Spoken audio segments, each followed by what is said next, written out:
Hello, welcome. It's Friday, 10 a.m. We got a full streaming weekend this week. Um, Lots of stuff on this model to do. I'm going to try and finish it up today. We've got to get through all the debt and exit proceed stuff. Um, some summaries. I might do financial statements as well, but we got to duplicate all this 20 times monthly and annual, roll it into a cash flow waterfall. There's a lot going on today, so I'm going to try and work fast. Before I get into it, don't forget, check out smarthelping.com for more templates right here. The model I'm upgraded right now is going to be added to the real estate bundle. No change in the price of the bundle. The model is going to be $75 if you want to buy it separately. It's for short-term rentals. That's what we're doing today, or we've been doing since Wednesday, building this. So like when you buy properties and you just lease them out for periods of less than 12 months at a time, that's the business. A lot of cool logic we did on this one. A lot of cool logic. And also, don't forget, check out more financial models and templates here from smarthelping.com. You've got, uh, you can buy everything I've ever done for $9.99, or you can buy by category. So check them out. There's all kinds of stuff here. Software as a service, joint venture, real estate, inventory, accounting tools, industry specific startup models, human resource stuff, and money lending models. So very unique logic, very you know, tailored to the specific industry. Lots of value. Let's post ourselves up to Twitter real quick. Sound check is good. We're live.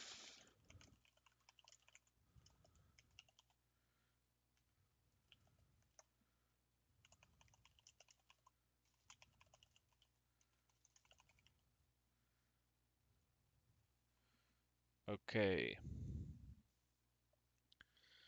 Well, let's jump in here. So, as you know, we've added 20 slots. These can be individual properties or um, a bulk tranche of properties. The only thing that you have to have is in each row, it will have a purchase date, average purchase price per unit, average renovation cost per unit if applicable, length of renovation, and then financing assumptions here, pricing per unit per day assumptions based on how many units is in the row. You could do the math there. Growth rate of rent, utilization and season. This is basically seasonality showing um, of the total days in a month, what percent are you renting out? And then also price variance from base. So you can define the base rent here, and this will define in each month of the year, month 1 to 12, what's the variance from the base. So if there's no variance, it'd be 100% the whole time. If you're higher in some months, lower in other months, you could do that here. Then we have operating expenses, which is a cost per unit as well. So you've got fixed expenses, cost per unit. So this would just be the amount per month times the unit count is the monthly total, and these are all the items. But then I've also added variable expense options. Now the difference is variable expenses are going to take this as the maximum cost for any given month, and then use the utilization as the baseline. So if it's 80% and that's the max, then if you did 70%, then the cost would be reduced based on how much smaller 70% is of 80. And what this does is connect your seasonality with your expenses if you have some, and there's a bunch of fields for these too. And you could edit all these fields and change them, but the logic that's happening in this section is different than this section.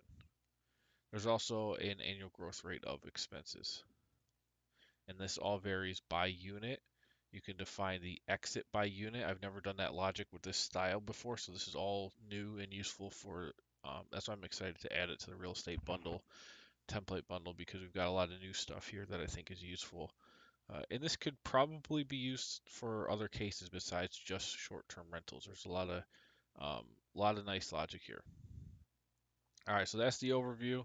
Let's jump into it. So we need to figure out, so I've already done all of this logic for everything I just talked about.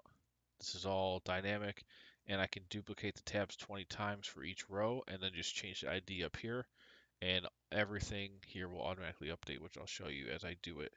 But before we do that, I need to get the other cash flow items. So purchase cost, we simply have to do,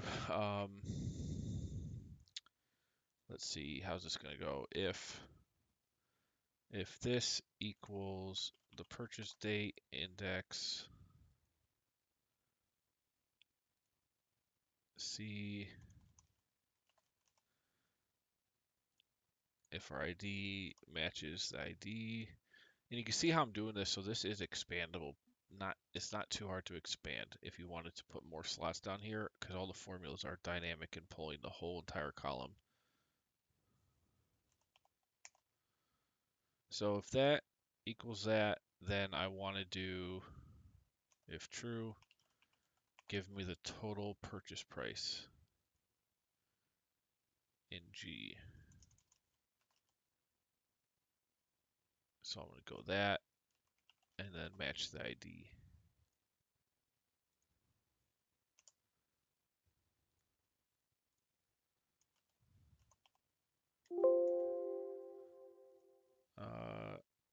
Spill. That could be a formula thing. Oh wait, do I need to put 0? Still got a spill. So if D3, let's just look at the math here, equals the result of this, which should be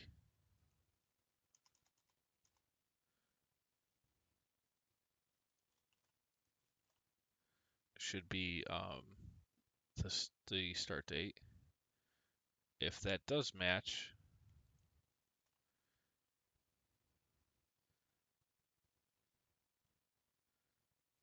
then give me the purchase cost or purchase price. Otherwise 0.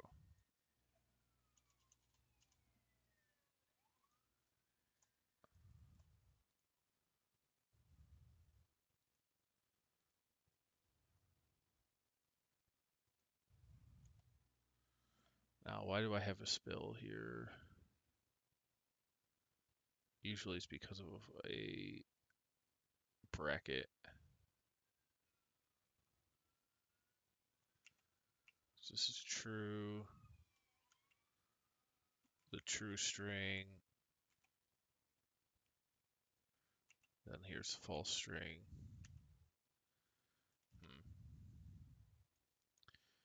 Let's see. Index. Let's just check one thing at a time. So we'll go.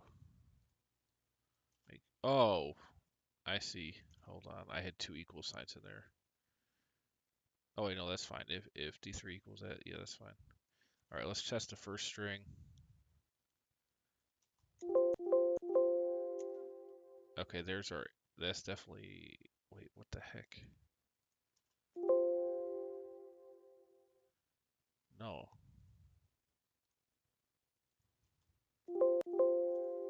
What is going on here? Undo, undo, undo. Why is the index formula not working? Index. Ah. There's no match thing. Okay. It's been a hard morning. Let's just tell you that. So index C, we need to put a match in here. There's a lookup value. There's that, and then zero that out. Okay, and there we go. So there's our dynamic purchase costs. Renovations is going to be a lot more difficult. Let's see if there's any way to simplify this. So we want to spread this renovation cost evenly over the amount of months, right? So you buy properties, maybe you renovate them, and then you go live after that. So in that renovation period, we want to spread the cash flow out. So initially we purchased everything for, in this case, $1 million, and then we spend 50,000, 5,000 per unit over 2 months. So those 2 months would be February and March. So I have to do some if and stuff to make sure the date is greater than or equal to this. It matches the ID, which actually, so this might be useful. Let's put the dates in here. This will help me reduce the formula to a much more manageable thing. So if we just pull the date here,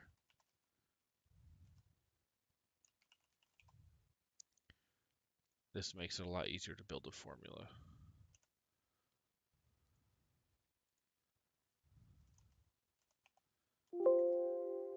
So there's the start date.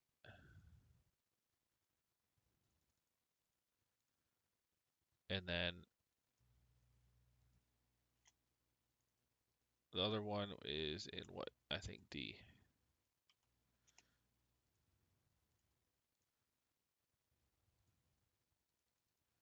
So I want to make sure, so now look at this. Here's my start and end date, or my start purchase date, live date. So now I can say if and this is greater than or equal to the start date, and this is less than the live date, then I want to pull index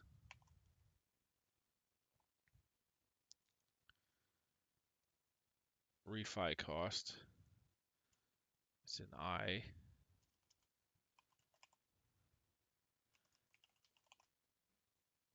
Match this.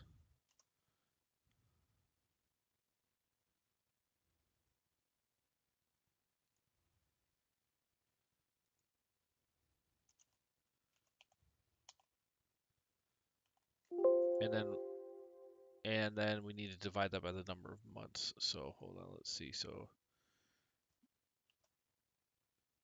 A3 needs to be locked, A4 needs to be locked.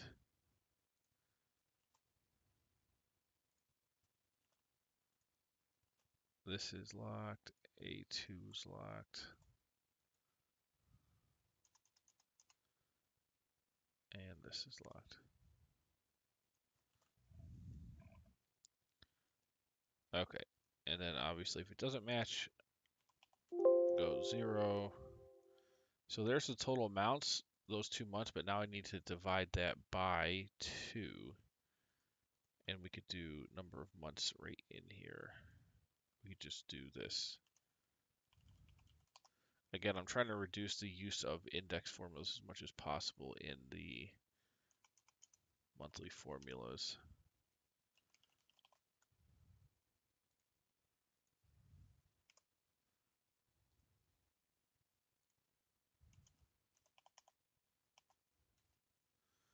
So then I just take the result of this divided by this. Now look at that. Currency. So now based on whatever this ID is, all this stuff will change. The purchase cost will go into the relevant month. Renovation costs will spread out evenly over the total renovation period.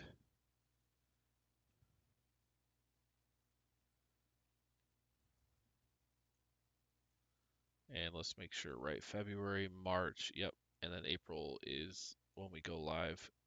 So there you can see the cash flow and timing effects there. Okay.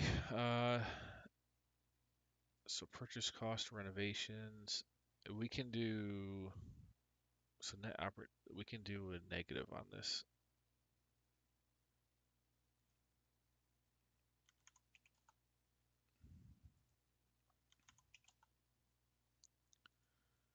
That way I can just sum up all of these values in the end. So doing, plus sum, minus sum, etc. It'll just be net operating income plus the sum of all this. All right, so this is the easy part so far.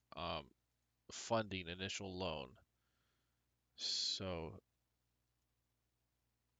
we're assuming if there is financing, it has to come in on the date of purchase, which is here. So we can simply do if our month equals this, then index the percentage financed L,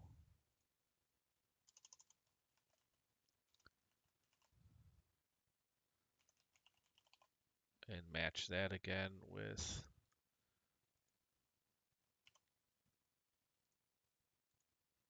that.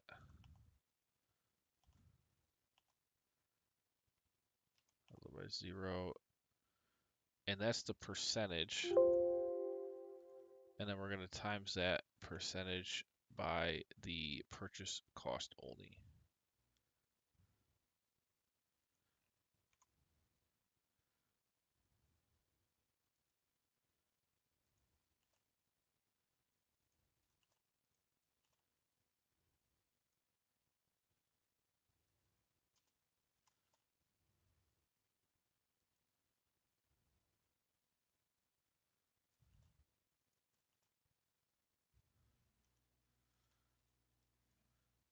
There we go.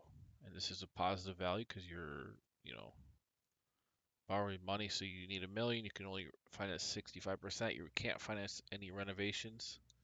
That's going to all come from any equity. Drag this over. Okay, so now we have loan funding. Now, what about debt repayment? And also, debt service. So let's add some rows in here. Now we got to pull in some amortization, but I can pull in some things here to make the formulas easier. So we'll go principal, interest, and then honestly, yeah, we're gonna have to keep these all three separate. So in the month of repayment, the principal is still going to be paid for that month. So let's see, terms. We need to get, what do we need to pull over here? N, O, and P.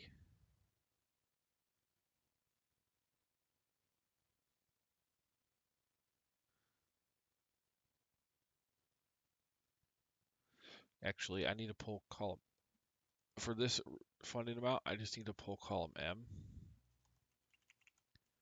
And then I don't need to multiply by this because we actually did the calculation already. Yeah, that's cleaner.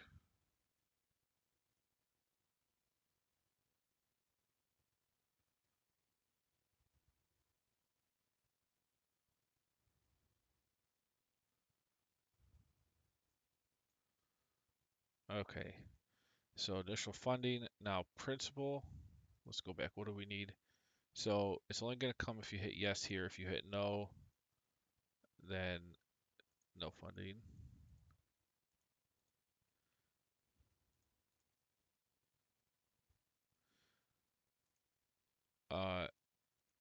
Let's actually bring this in as well.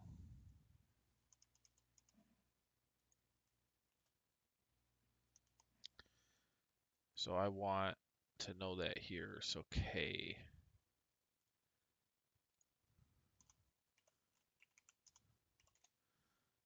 So yes or no, then I could reference that and say if yes, and then I need NOP.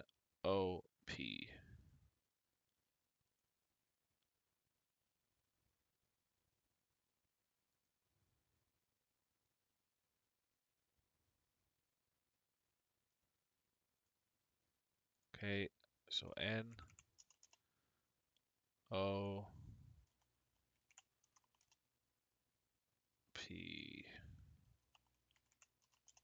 Payments for year, interest.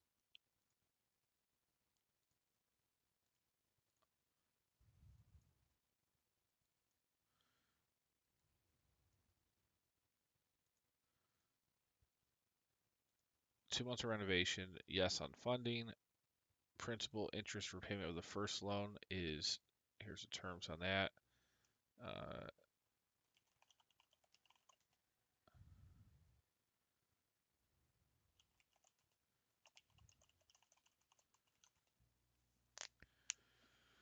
Now, actually, I think it's going to have to default to 12, I believe, because usually I can vary that payments per year if I do a separate amortization schedule that has that and then bring it into something like this, but having it be right on here in the first place, I don't.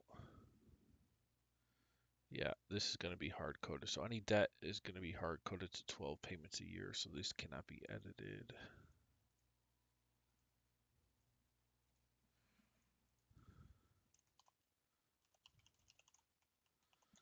Otherwise, you're manually going to be doing your amortization, which is not ideal. So just that's always going to be 12.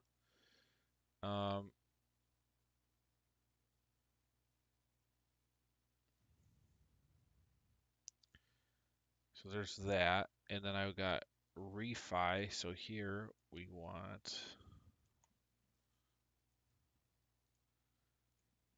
refi in Q.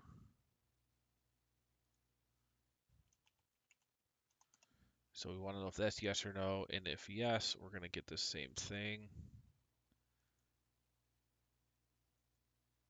But we also need more, so we need a whole bunch of stuff for this. So we have that.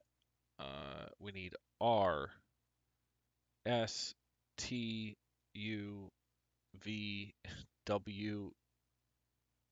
Yeah, we need all this. So R through W.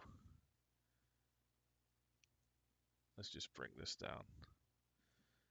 This is why this is the last thing. So R, S, T, U, V, W. All right, these are interest. No, some of these are cap rates, but these are all percentages.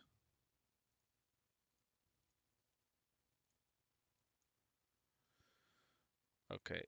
Amortization rate, refi, yes. And then we have amortization rate payments per year here. This is if a refi happens. This is refi month, LTV, cap rate for refi value. I believe that's everything. Yeah, refi cap.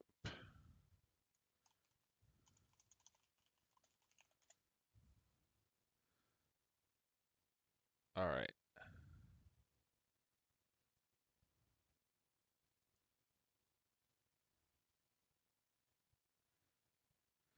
So we're gonna need. It says refi happen.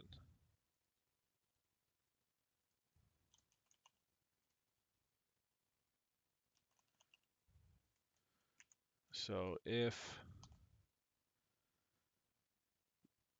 the age, where's our age of ownership here?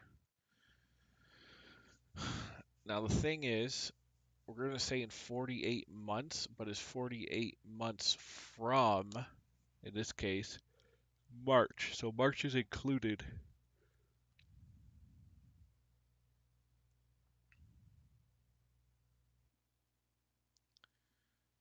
Wait, February.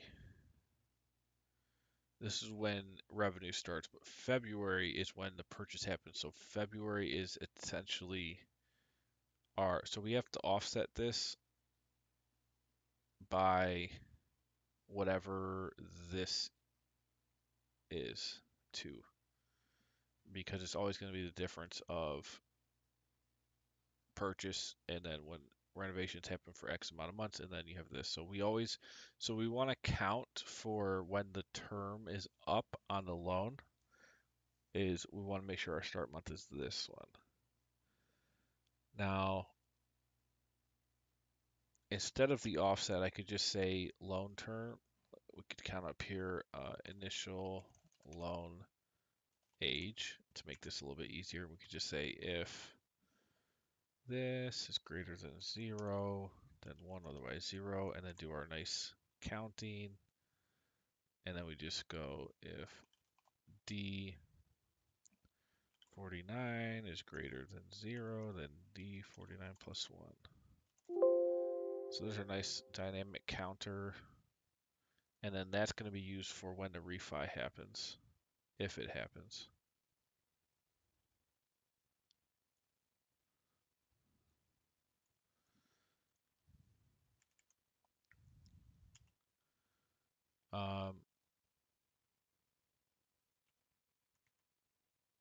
Okay, so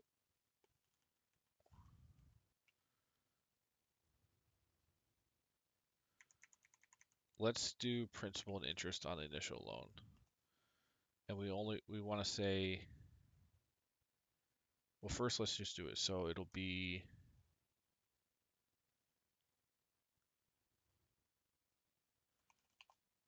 if this is greater than 0, then I want the principal payment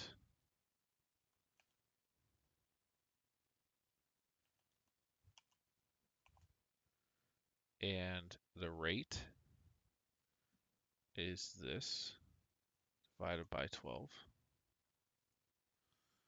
The period,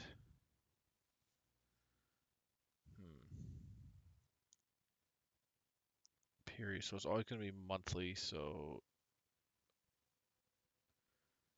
this is our period. Number of payments on amortization is that times that. And then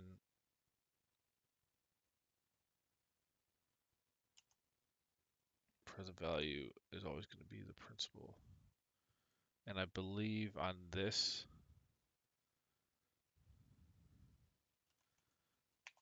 we need to do a max of D53 to whenever this ends, GA.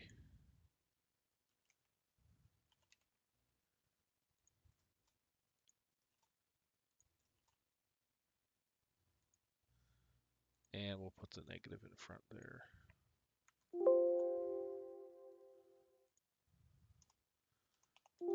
And I want to check myself.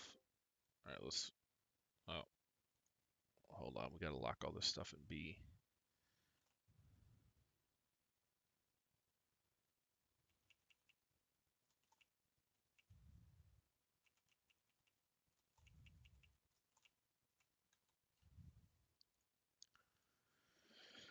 So that should be our principal payment. I'm going to check it with a regular amortization schedule. Let me just pull one up real quick.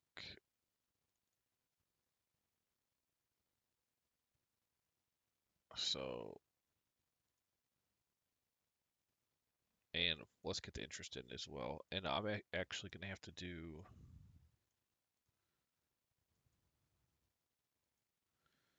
that. Yeah, debt funding's fine. Principal. Now the interest.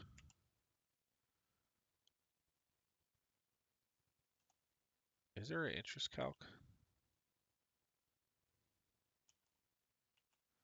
No. All right, so I have to do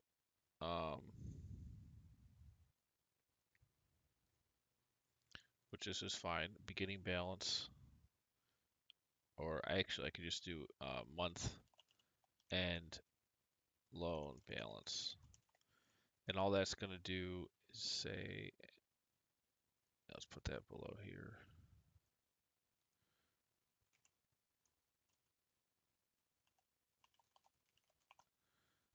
Well, let's just do this. If this is greater than 0, then take the, oh, dang it.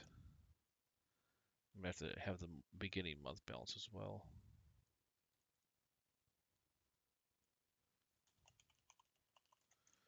Okay, so beginning balance is just going to equal debt funding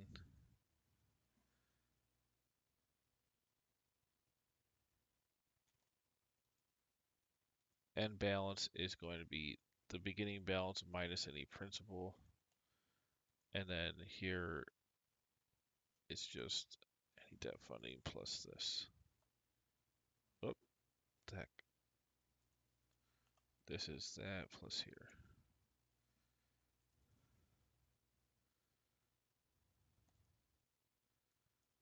Okay. Hold on. I'm used to doing this in a much different format, but I'm trying to put it in here. Usually debt logic is usually difficult. So here,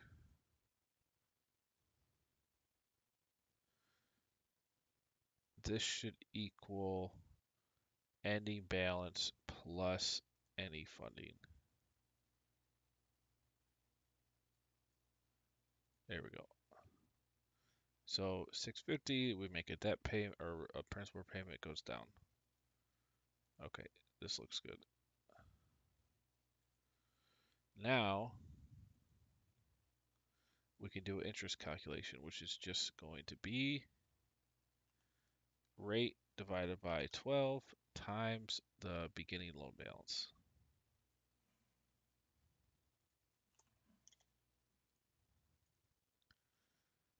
So total debt service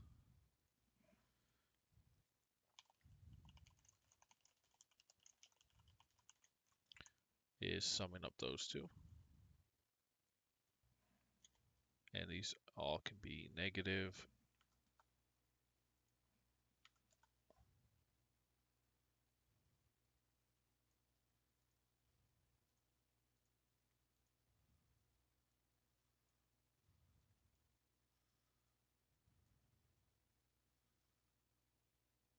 Okay, this is not correct. So let's put this in here. So 650, 30-year term, 5.5. Oh no, interest rate 6. So 3. So my principal should be 6408, 64708, and 3250, which gets to 3897. Oh, that looks right. But now 650 and 3246. Okay, good. The interest is off. That's much better. Okay.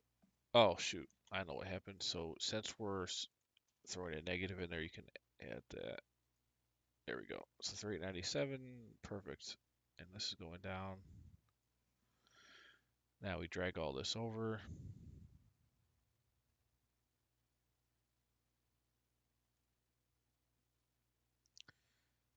And we have to say these two have to stop if we are greater than month 48 and this says yes.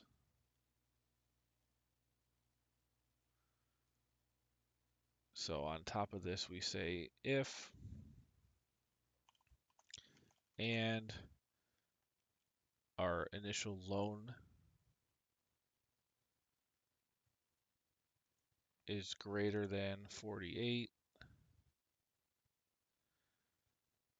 and this equals yes, then 0.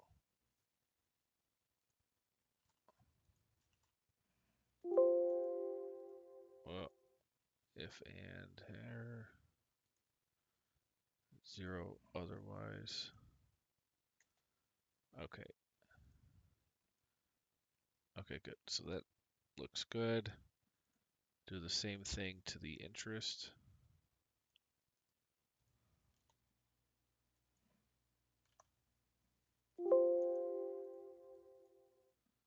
Okay, so that will stop after month 48 of the initial loan. I then need to do repayment, which will be the month end balance. So we can go if this equals our end month. You can see how difficult this would be if I had to do index formulas for all this instead of just referencing it right here. It's a lot easier. So if the loan age equals the refi month, then negative pay back the month end loan balance. Otherwise zero. So there's the repayment.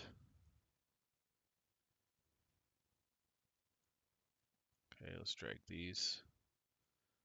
So there's month 48, interest and principal stop, and we got to pay back whatever the balance is at the end of that month.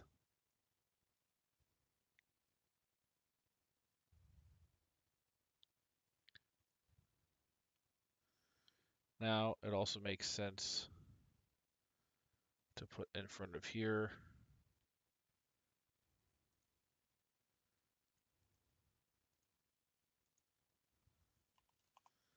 if debt service equals zero, then zero. Oh, circular reference. Let's see. So I have to do if this is greater than this, then zero.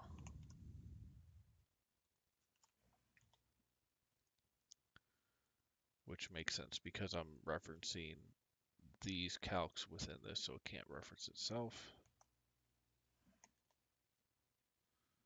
Oh.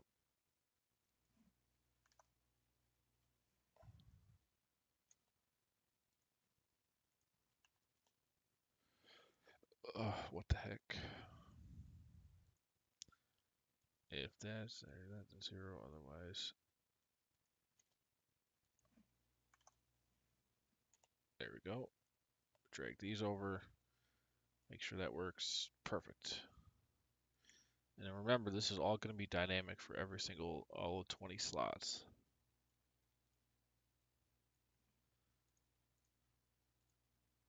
All right, so loan age here.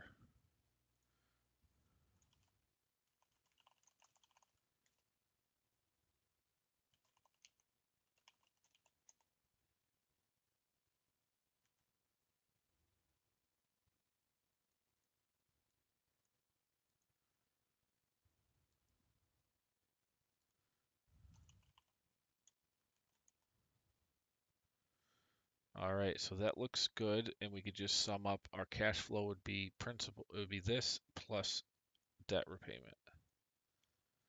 Now our cash in, well, we have to figure out.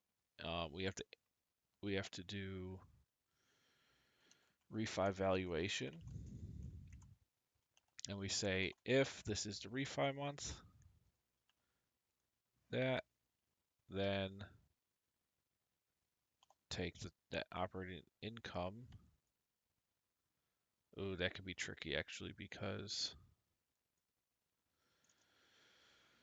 if it's we have seasonality, so if you have a negative month for whatever reason, let's say the refi happens in like a really like a month where you put in like a low rent collection, like you just got low, let's say 20% in some month, and it doesn't have enough to cover the fixed expenses, but you're obviously you'd be profitable for the year, but not for the month, then we'd have a negative number there, which is not ideal.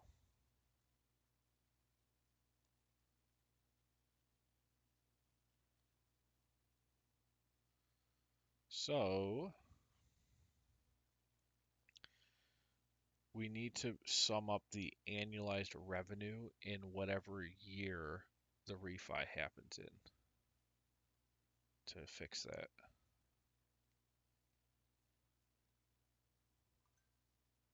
And that's the fix.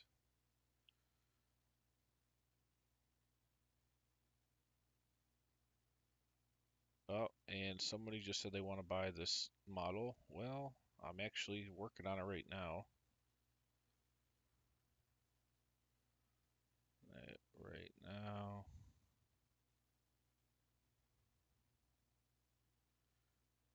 I'll be done with it today. I'll email you when it's done. Okay, good. Well, we're getting a lot of interest here. I think this is a really, really, really great model, so I'm not surprised. We are getting some interest on this already. I've only been working on it for 2 days. So that's really cool. So that gives me a lot more motivation to finish this for sure. So we got to get done with this today. All right. What was that? Oh, refi valuation. So we need to be able to sum up the net operating income in the year of exit. So this shouldn't be too hard actually. Let's think about this. So if I say if the loan age here equals our refi month, then sum ifs net operating income if the year is equal to the year that we're doing it. There we go. Otherwise 0. Lock B. So that'll give us a NOI, and then we simply divide the NOI by the refi cap.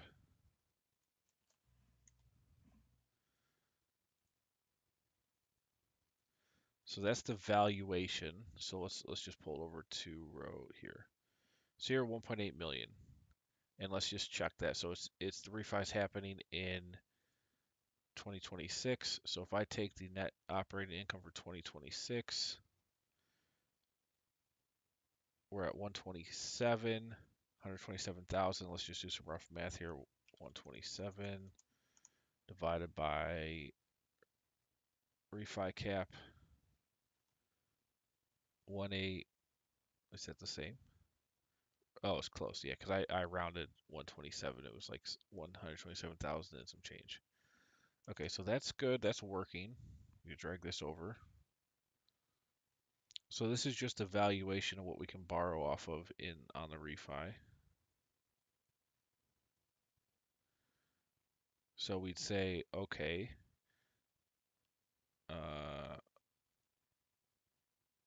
we don't need this. Refi proceeds. So refi proceeds is just going to be that amount, really simple, times the LTV.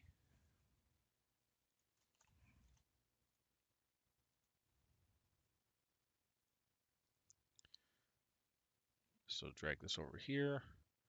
So it's essentially at 65% LTV, we can borrow 1.1 million. We owe 614,000, and we are refining here, so that'll be a net against that, and then we'll have this refi proceed as our new debt balance to move forward with.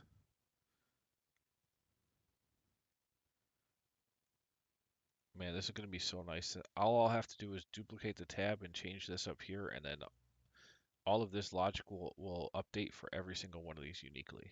It's really cool. Okay, so valuation, proceeds, and then on the exit, well, so we'll test that. Hold on.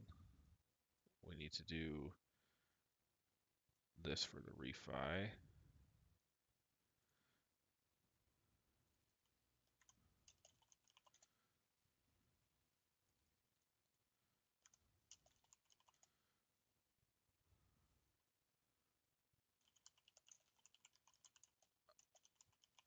Okay. So we're gonna also need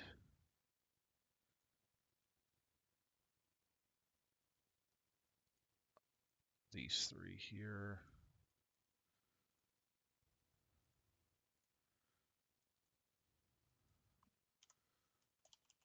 Refi. And like this is more sophisticated doing these, but I think it's worth it to have it in here.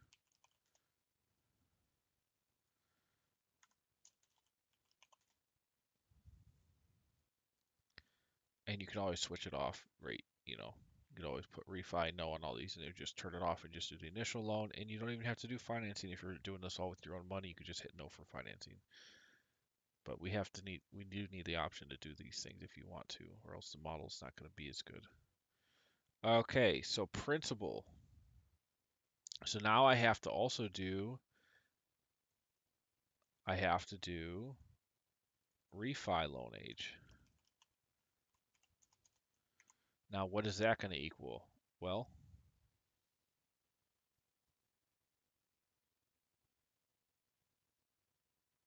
let's think about this.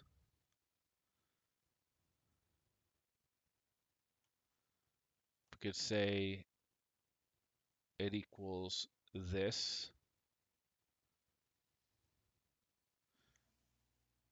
negative this plus 48 maybe.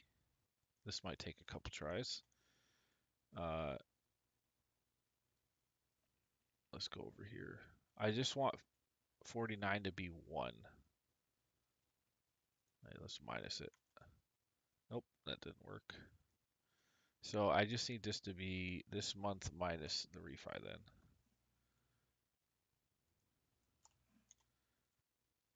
And then, so our refinance happens here, pay that back, we paid that, and then 49 is the first month of that. And then here, I can just say,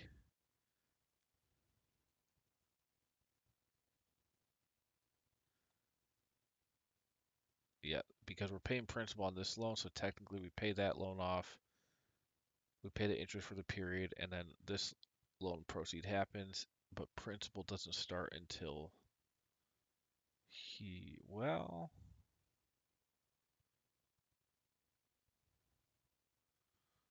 let's change this. Let's change this to if this is greater than or equal to.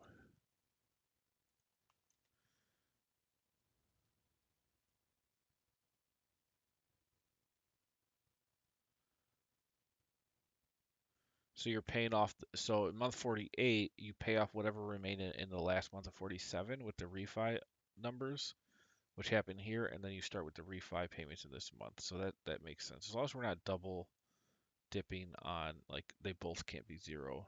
One on the refi month, either the principal and interest has to populate for the initial loan or for the refi loan. So we'll do it for the refi loan. Okay, so this is good. That refi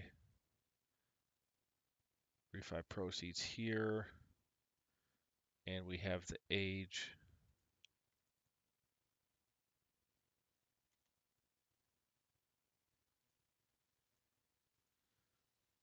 And then we'll just say this is just it needs to be a max of this and 0, so it can never be negative.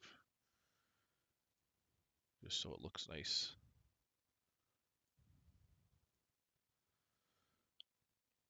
All right, so this is good.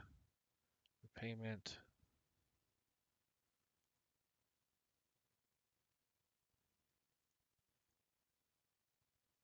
Ending balance. We could add this in here, so if that's good. Minus any repayments here. Oh, dang, circular reference. That's fine. That's all right. It'll just show, let's say we can say if this equals this, then 0, because it will be paid back in that month if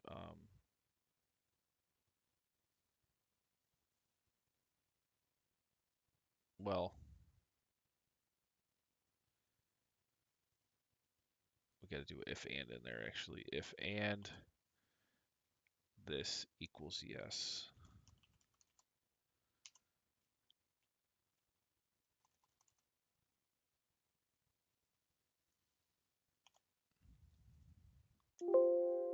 Okay, perfect. So ending balance is 0. The repayment amount would be the beginning balance, since we're saying we're paying that back in the previous month, or the previous month's last principal and interest payments. Okay, so that's fine. So to make sure these are all dragging back.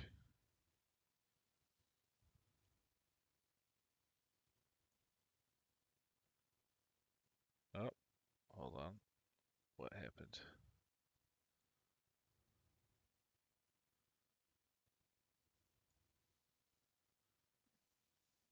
What happened here? This needs to be locked. My bad.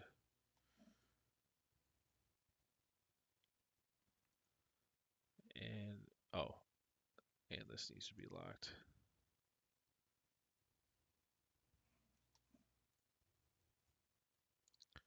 Perfect. All right, are these all good? Let me drag this forward and back. Yep. Okay, let's make sure I don't want to forget to drag this all the way down. So we pretty much got our refi logic, and we'll get our exit logic, and then we'll be done with the tab, and then we'll just duplicate that over. Okay, so this looks good. Here, that, okay, we're paying this back with this. Then we do a new principal. So now I want to do principal payment.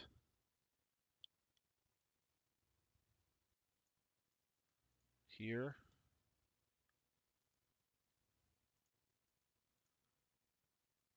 And our term, oh, no. Our term is going to be whatever the refi term is for that one. Refi interest rate. And this is just, we could put 12 here. It's just always going to be 12 though. Oh, what happened? Oh, we have all this. Okay, so there's a new principal payment. This whole amount. Principal. Rate. Refi.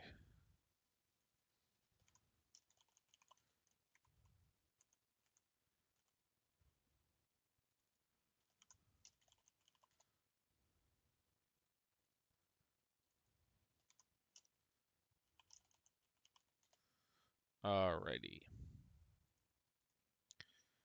So,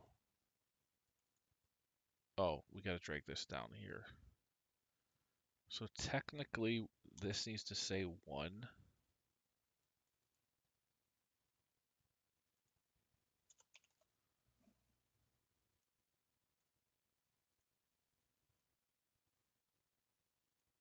Yeah, because the month the refi happens is month 1.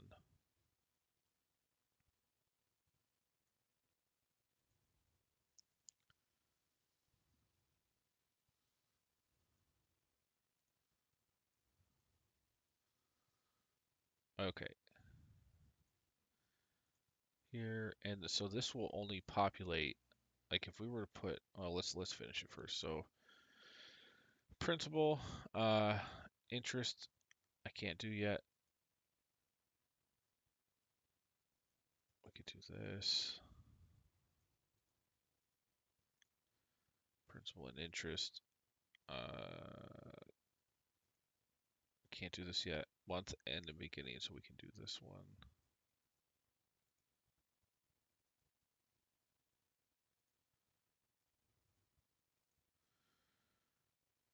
So so we don't need that. Here, we just need this. Okay. Perfect. So we start at 1,182. And at the end of the month, we've already paid back some principal and so on. Okay, so this is fine.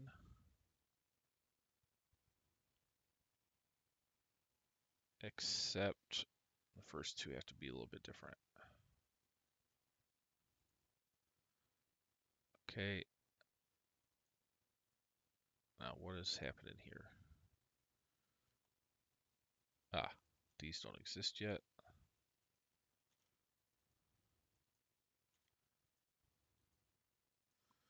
All right. All right. So this is looking good. Let's get the interest calc in here. So interest.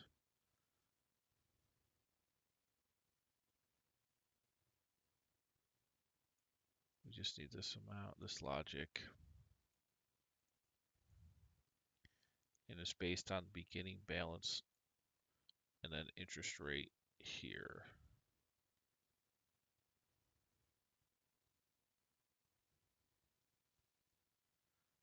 And we are dividing by 12, but I guess we can reference this. It's just always going to be 12 though. Okay.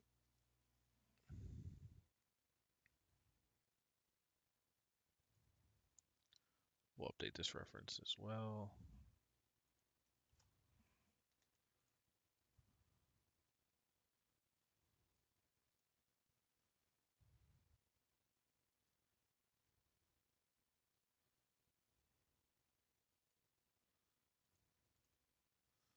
Now, we have principal and interest. These need to be negative.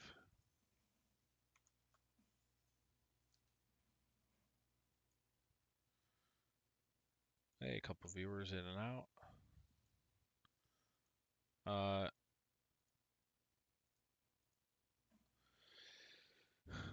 All right, so principal, interest, total debt service. This will affect the balance of the refi over time. The initial loan's going out on the refi month. And let's check this as well on here. So now the refi is 30. Well, let's just do the amount here.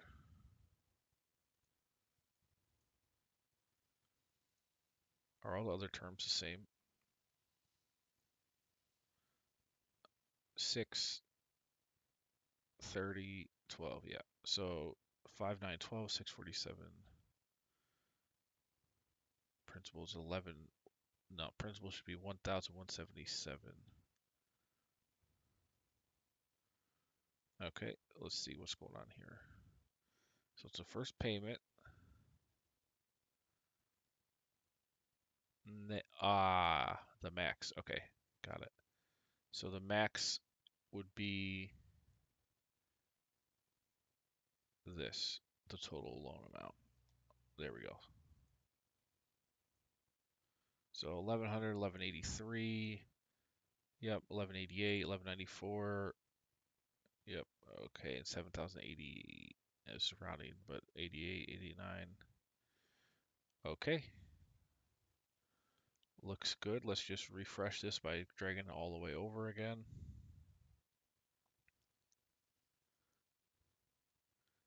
And we can drag it all the way back. Oh, we have an error. Is it in the month-end loan balance? Probably.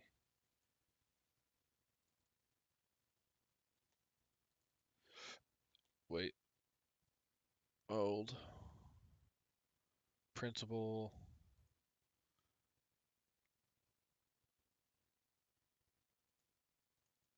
See that plus that. What's this referencing? Is it just saying it's an error because it's zero age? So if E61 equals 0, then 0. And that should do it for that.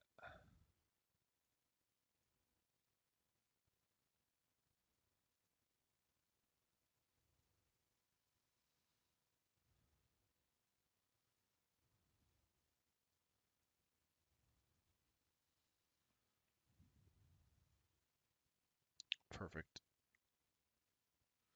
Drag that all the way over. And now we'll start playing with the assumptions to make sure this is all going to work right.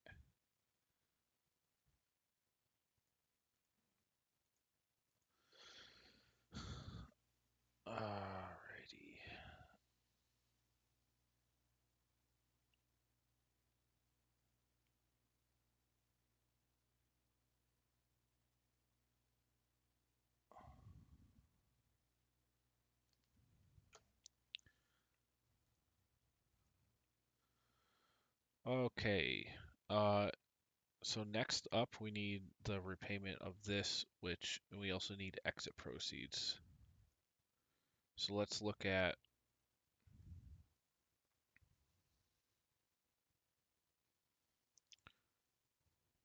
let's actually give this a space here. So this is acquisition,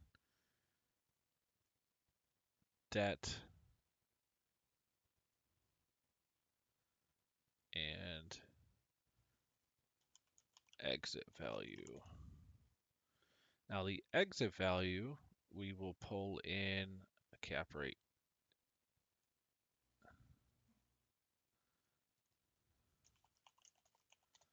Let's give this a space. So exit cap is X and Y is the exit month. So we want X and Y here.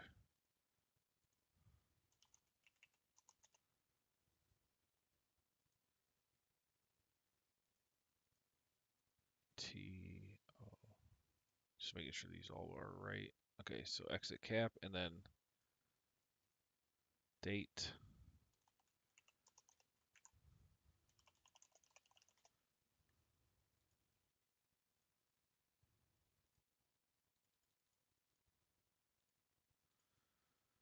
Okay. Exit value, exit date.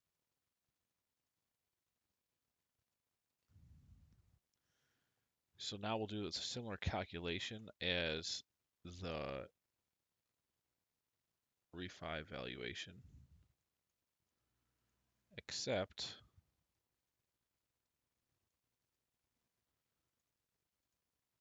we go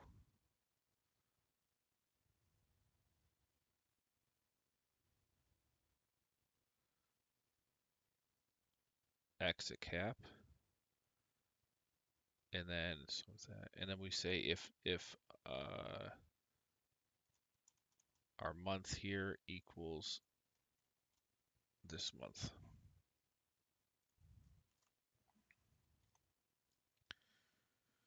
So November 2036.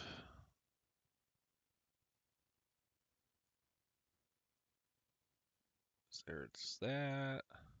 Now we have some things here like we want to put in selling fees. So, but first let's check this. So our annual NOI for that year of exit is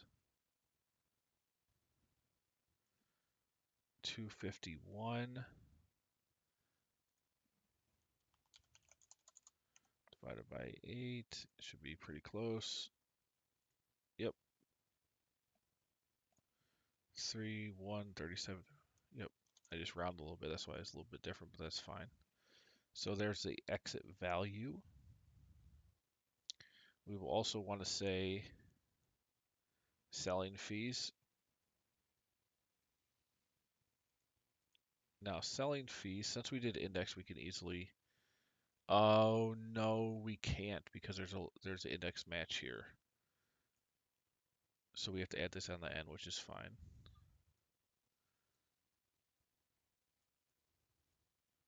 So here,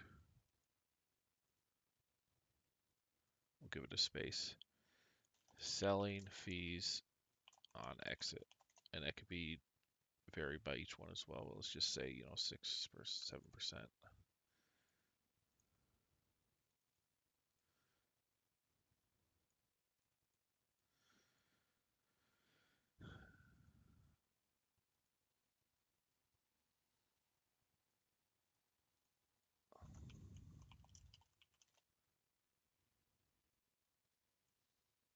Now,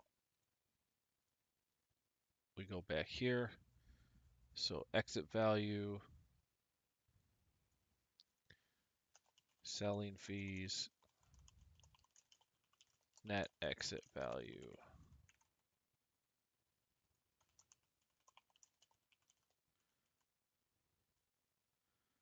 And what column is that? BU.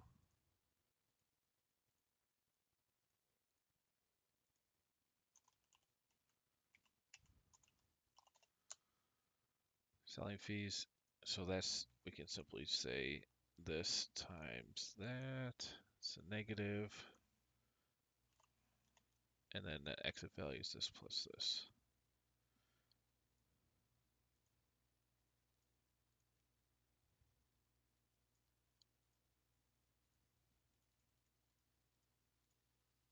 Okay.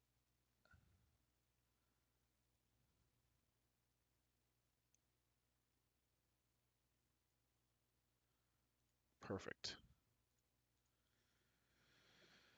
All right, we're making progress here.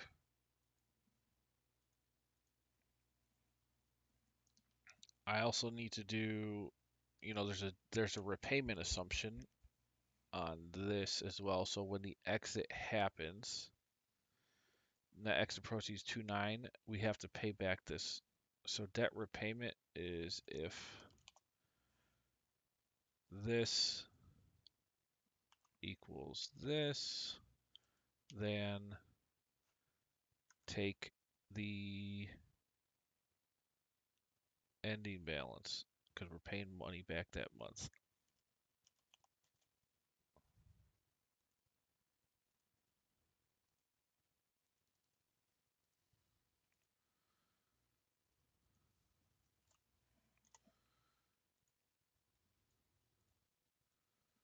Okay, and let's see if this works. And the loan balance, so that can't reference itself. So we have to say simply if the end this month is greater than the exit month, then 0.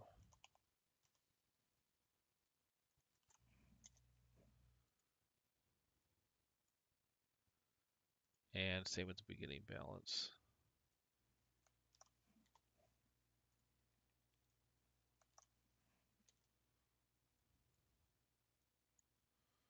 Oh, and here.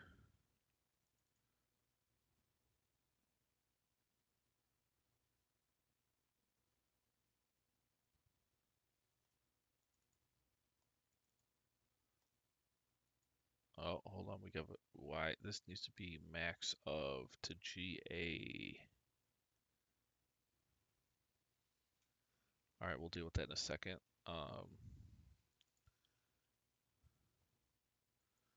So principal, I guess we could do the same thing on this. And then this needs to be over to max GA. Okay, otherwise it's good. Perfect. Okay, now that brings me to my next thing. So this principal, did we do the same thing? No, we went to GA. Let me look on this side of it. Ah, here's why it was one off on this. Okay, that's fine. Not a big deal. This is why we do checks and make sure everything's looking good. Alrighty. So here, we'll just like bold every cash event. So net exit values is a cash event. Debt repayment is cash. Debt service is cash. So this is added. Uh, this is added. This is added. And these two. So everything in bold is being summed up. Then we could say cash flow of for other items, and then cash flow for the whole thing. So other items, I can simply say, okay, it's this amount plus this, plus this. Debt funding, we got to add that in there, plus that, plus this. Then we have debt service Debt repayment. Oh, but we got to add refi proceeds as well.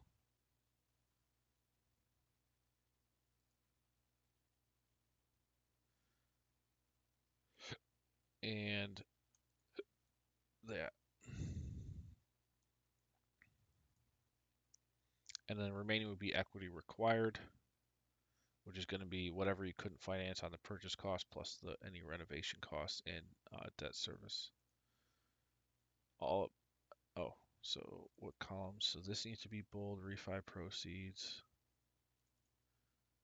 Bold, bold, bold, bold. Bold, and then debt funding. Okay, and we drag this over. Let's make sure everything makes sense. Okay, so this is just debt service. Then here we have 2.9. We're repaying the refi loan, the debt service on that month, and then the exit value. Okay, and let's look at the refi month. So here, purchase that, none here. You're getting the proceeds minus debt service of the refi. Okay, that looks good. Looking good, looking good. So this is the most complicated part. I think we're doing really good though. So then cash flow of the whole project. This will be top, bottom, thick border. Darker and bolded. So here we simply take the net operating income plus the cash flow from other items. This just could do a bottom border. There's the whole cash flow of the whole project.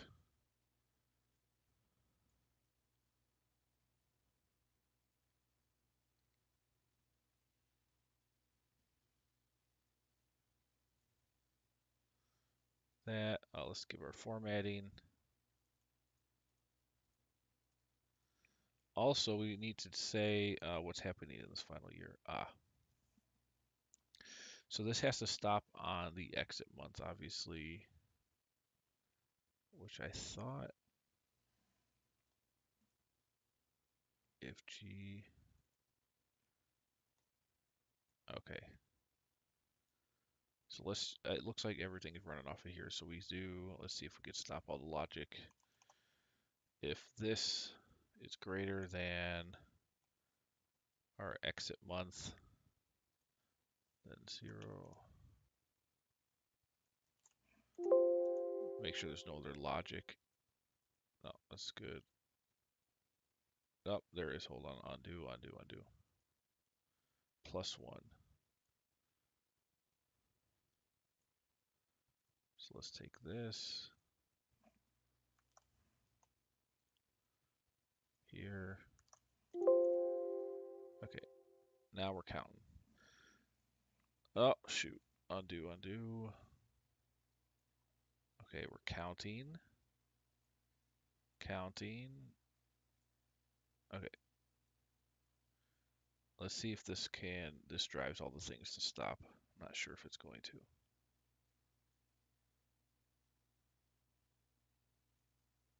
Oh, shoot. How did we get offset by 1? Hold on, let's go back here. Age of ownership. Okay. Let's move this over 1. Come back.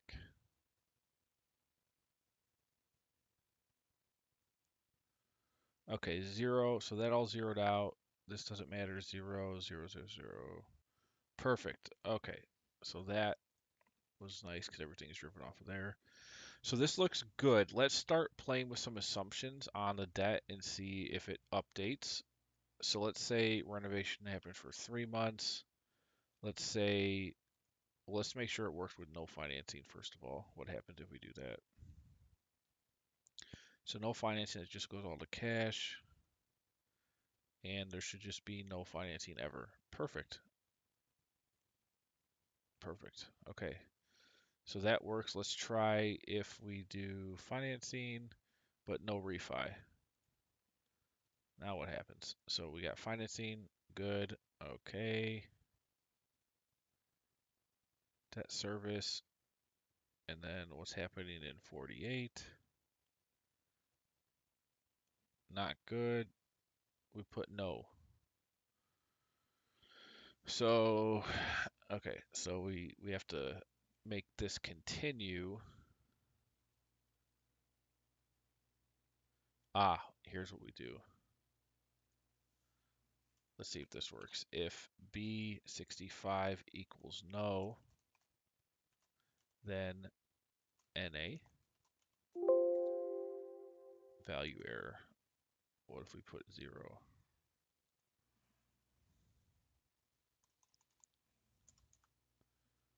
Nope, nope. Let's do the NA, and then let's just do if error to try to block out the error. So max of that nat, we could just say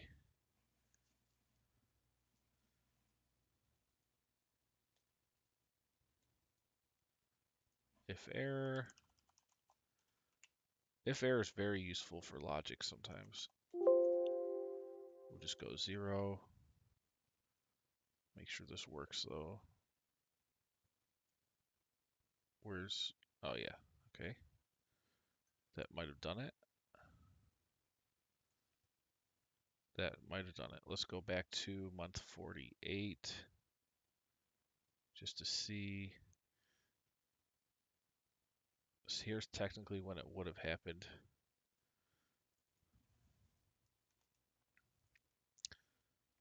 All right, good. So this is all working and it's just continuing to go on. Now, here's the issue.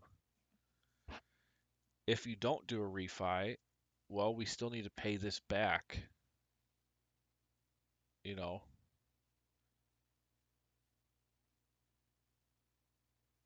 we got to pay back the initial loan then.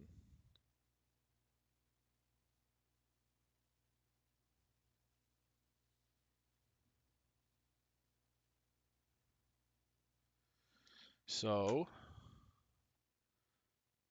to do that, let's save here. So now we got to say, well, okay, we're exiting here. We had no refi. We got to pay this back. And then this needs to stop. So we got to say, where's our stopper formula? Right here. We simply go if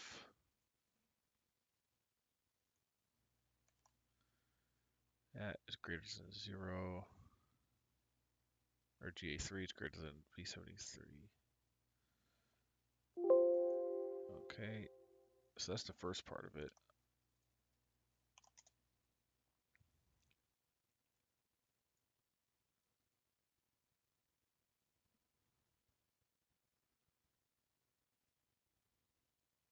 So that's fine, but we need to say, okay, that happens, payment, but debt repayment. We have to say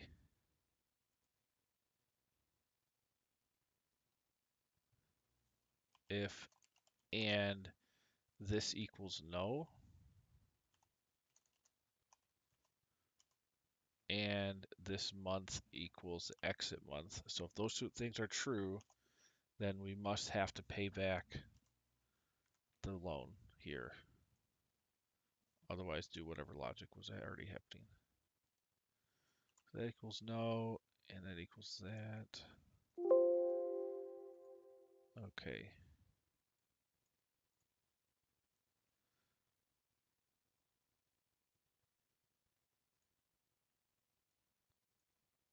Save.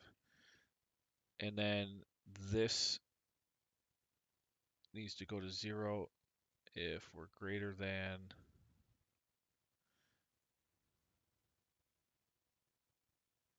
that. Then both these should be 0.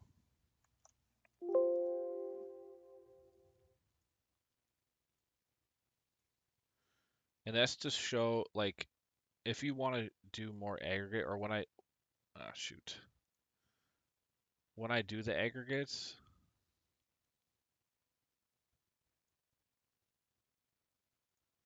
you might want to see your debt balance over time. And so that's why we can't just leave that going in there forever. If you end month over here in one of them, well, the balance that's got to be repaid because it's all on an individual property basis.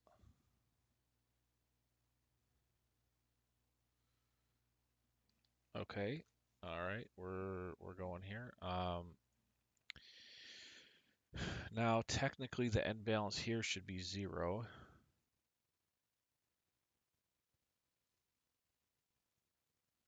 So we can also say if date equals this. No, we can't. We can't. Because we're using that to calculate the payoff. So that's fine. End balance here, paid back is now 0. No big deal. Okay, let's make sure we didn't break anything else. Oh. So if we put this back to financing, no, just make sure everything works, no errors. Looks good, that's all zeroed out.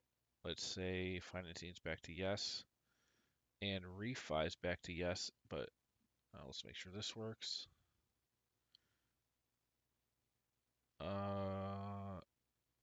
So we end here.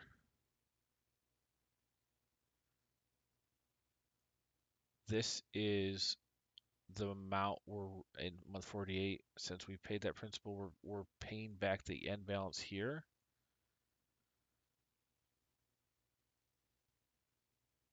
With this.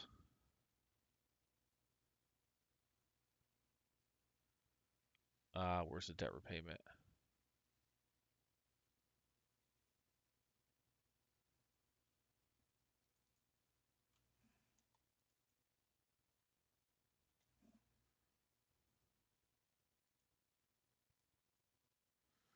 Right, we are missing, so now this is going to 0 because it's no, and that equals this month. Wait. If and B65 is no, that's not true, so it doesn't matter what this is. We should be doing if AZ49 equals B66, then negative AZ60. All right, so let's see, this should not be 0. This,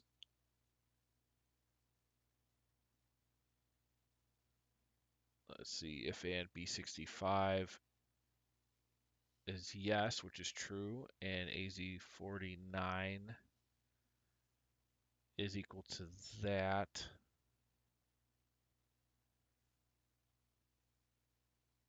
then not 0. Then we want the negative value of this.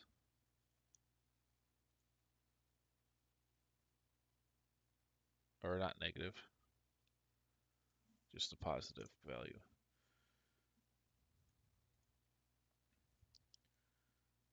Because that's got to be paid back if we're refinancing.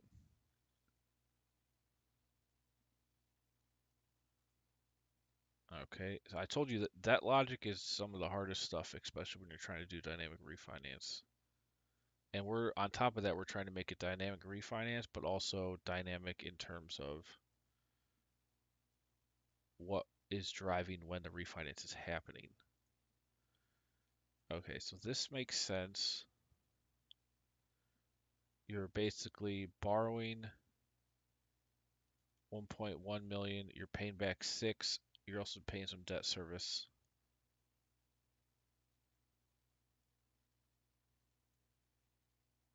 Borrowing 1.1, valuation here 1.8, 65% LTV.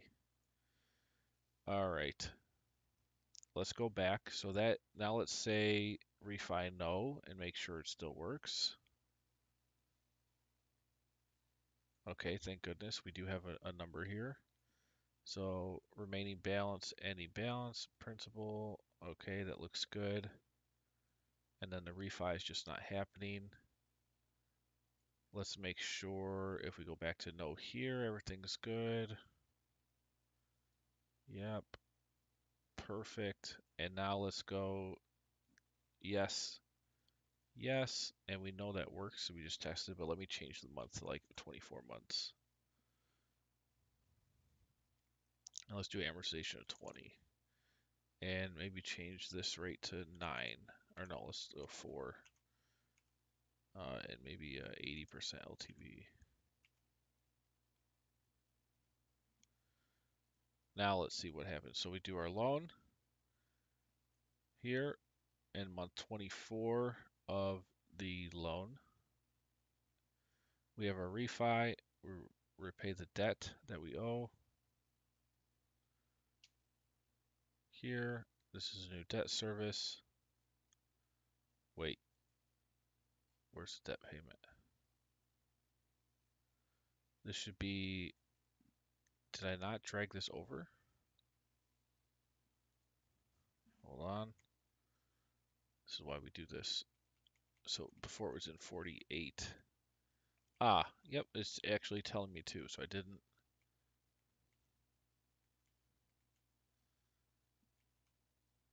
didn't drag it over anyway.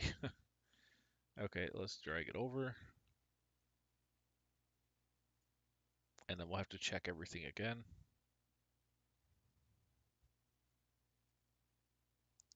So now let's just, okay, so it's working here. 634, refi is 1.2. We're paying back this, getting the proceeds, paying back that, and yeah, okay. All right, now let's try again. So we go no on here, make sure it works.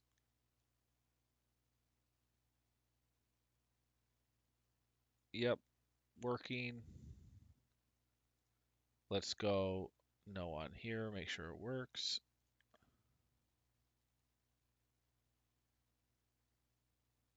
Yep, no debt. Let's go debt. Change this to 70, 25. And let's do a refi in 36 months. So there's our initial funding amount. Go, we're paying debt for 36 months. Month 36, we pay this back with the refinance, then we have a new loan, new debt service.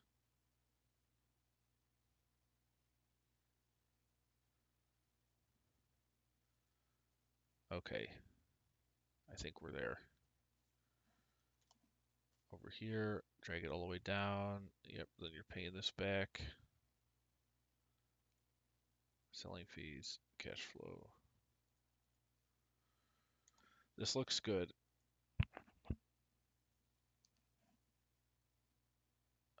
Man, tough. This is tough stamina. I did about 2.5 hours of intense work before I started the stream, and now I'm doing this. And all I've been doing is acquisition, debt, and exit. This is all I've been doing the whole stream. But it's really good logic to have here. I think we're looking good. What happens if you had this, but what if your exit month was early? What if it was before the refi? Now, logically, obviously, that wouldn't make sense, but let's just say you did. Okay, nice. So it just basically ends it here. There's no refi that ever happens. You do get an exit value, but you're only operating for 1 month because, hold on, let's make this a little bit later. Maybe in April 2023, let's say you sell. Okay.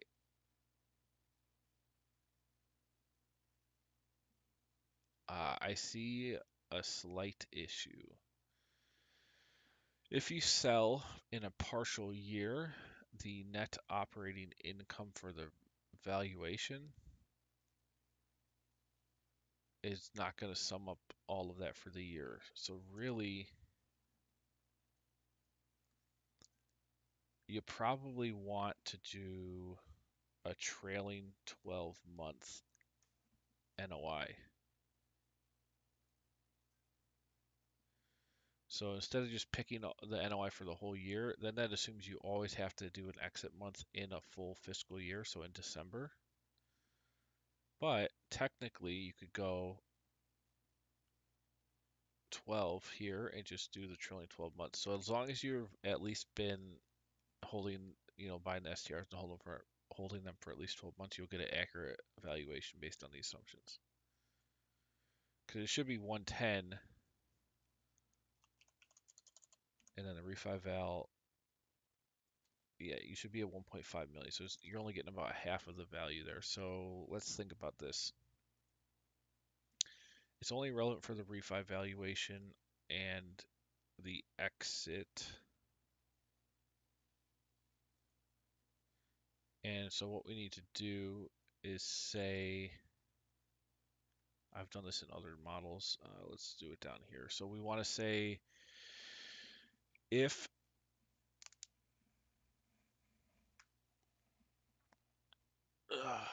how do I do this logic? Let me just pull up. Oh, we got it right here. So I did it trailing 12 months. So we do if and the current date is greater than or equal to C6, which is the end month.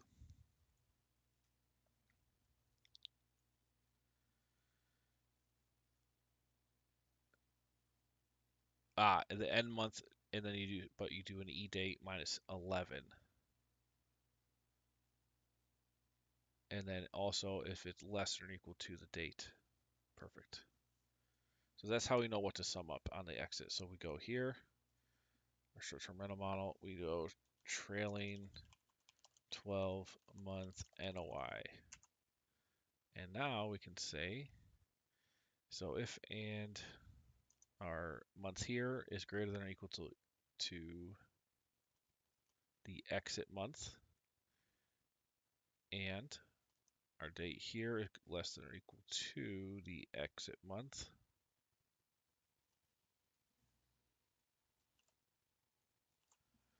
then 1. And now it'll give us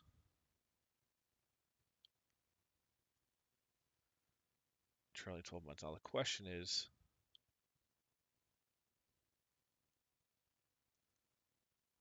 yeah. So if I drag this over,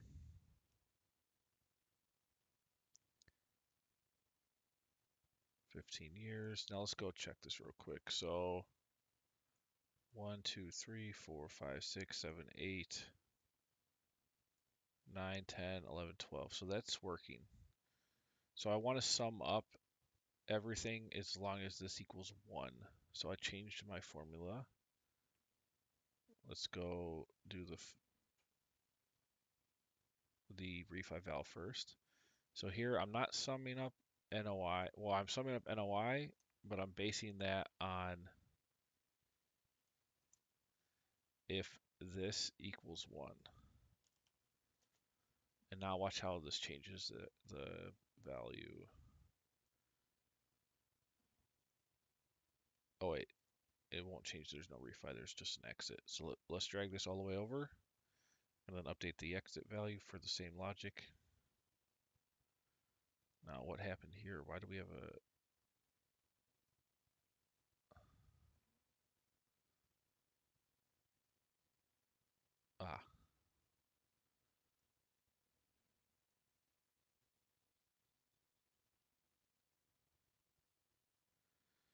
So if AN here equals that,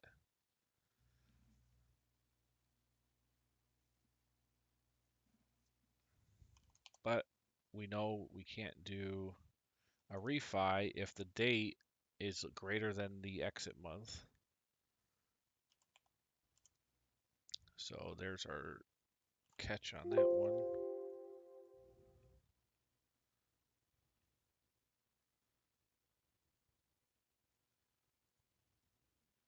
So the goal with this formula building is you want to try to build it so that, oh my goodness. I didn't lock it. So that you can adjust any of the assumptions and you don't have errors. And it's just can get complex with that. It's just always complex. Like anytime I ever work with that logic, it's always hard. Okay, there we go there. And now let's update the exit valuation with the same idea. So summing that only if it matches, if this is 1. Okay, so we drag it over.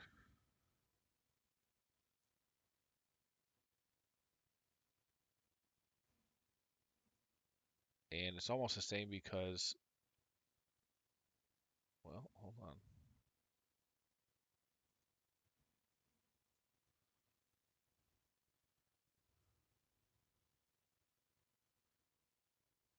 Wait, what happened to it?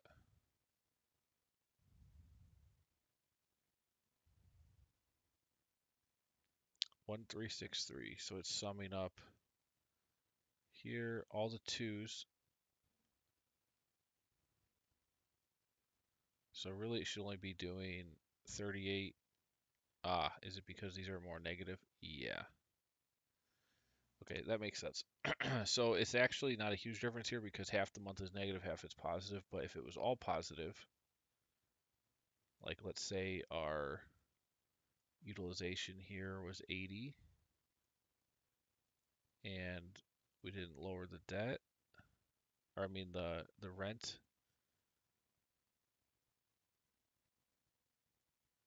All right, now you're at 1,340,000, but now this should change quite a bit with the update. Yeah, 3.5 million, which is more accurate because it should be taking a total of 12 months NOI, whatever the trailing 12 months is from the exit month to get. That's the most accurate way to do this.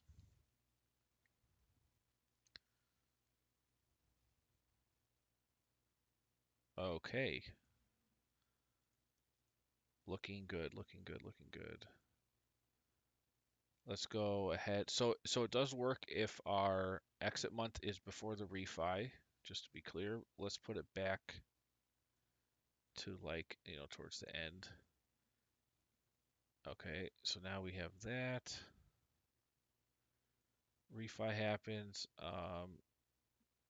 Refi proceeds, the valuation. Well, it's a lot higher because I changed the assumptions, but it looks like it's making sense. It should be taking the trailing 12 months NOI, 300,000 or 298,000 divided by the exit cap or the refi cap. Yep, 42. Wait, hold on.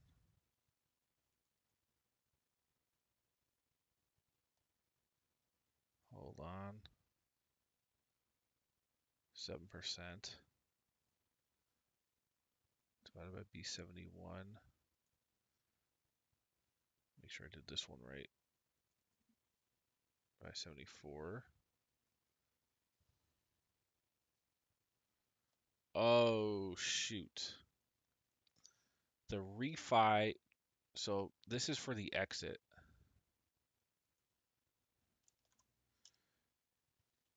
Exit value, we also need to do this for the refi. It's going to be different. Refi value.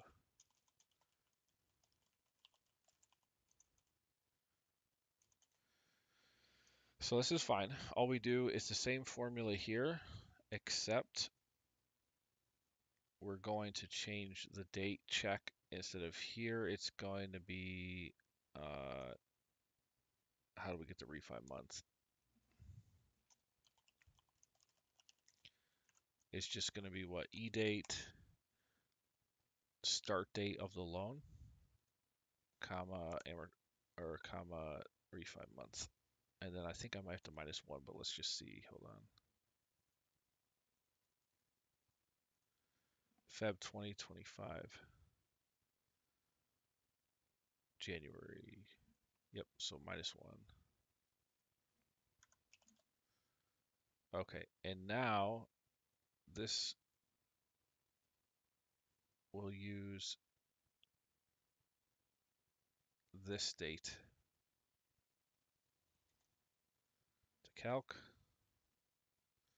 Because we want the trailing 12 months from the refi. To do that, you don't obviously want to go over to the refi or the trailing 12 months of the exit value because that's in the future. It doesn't make sense. All right. Here, so now I want to sum. So I should be around 4.257 million. Let's check it out. Let's raise this up to here. There, yeah, 4.269.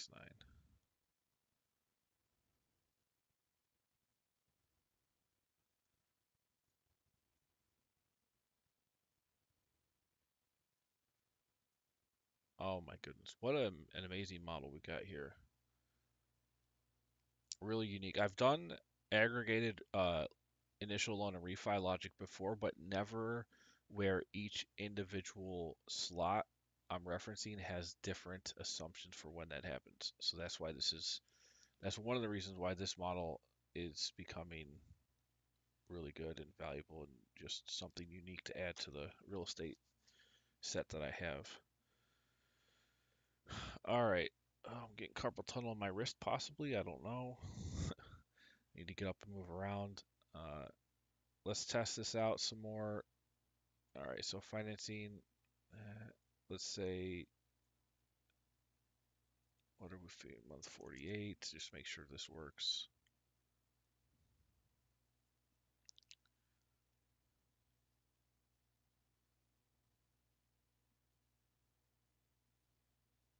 Where is the refi happening?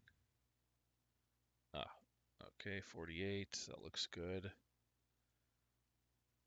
Trailing 12 months. You got all the debt. You don't double up on the debt, so that's good.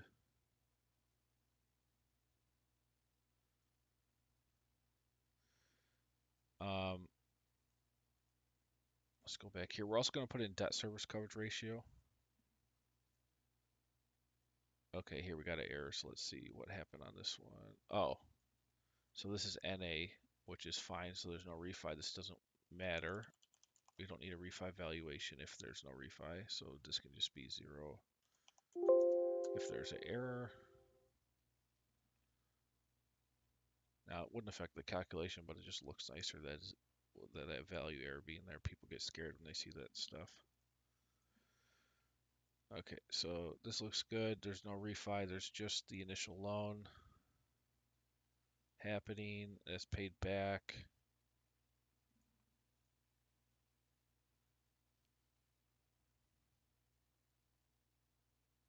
The exit.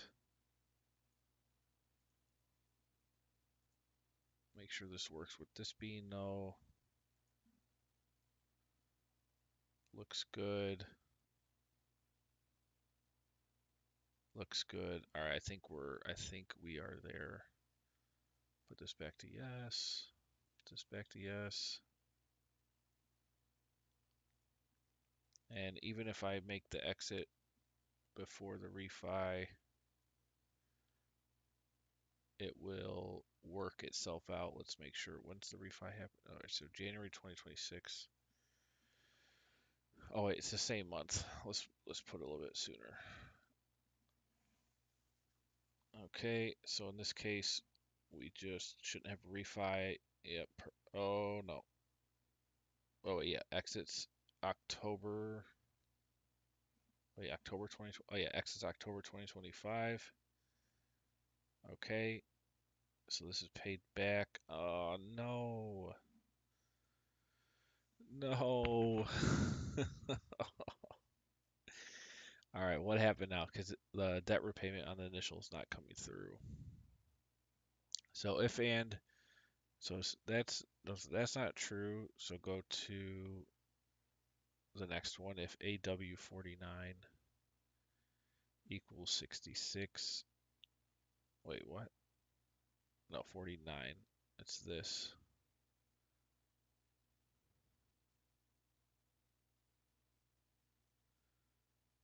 Ah.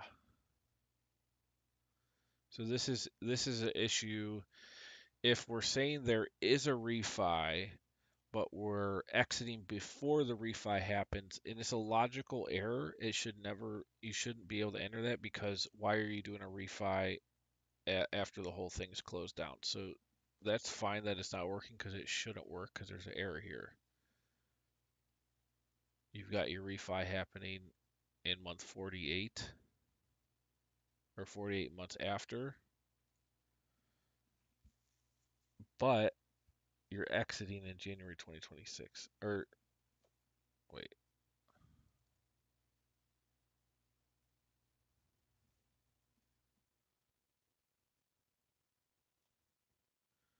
yeah, you're refi in January 2026, but you're exiting in 2025 in October. So either you'd have to refi in an earlier month, let's say month 24, and then, oh, okay, we got another error here. This is a good one to catch. So here, let's say we refi in 2024. So this is fine. That gets paid back. We have this. However, now we exit October 2025, but this is still going. Why? Because this balance isn't zero.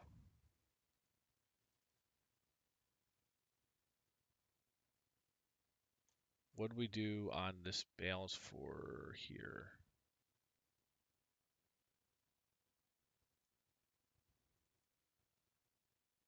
Debt funding, end balance. What do I do for the end balance? That principal. Okay.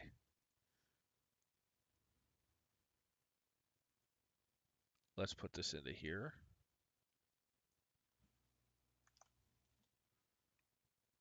On this one. So now it should be zero going forward. The refi, there should be no balance after the exit month, so we're gonna have to see why. Why is that? Why are we stopping in June 2036?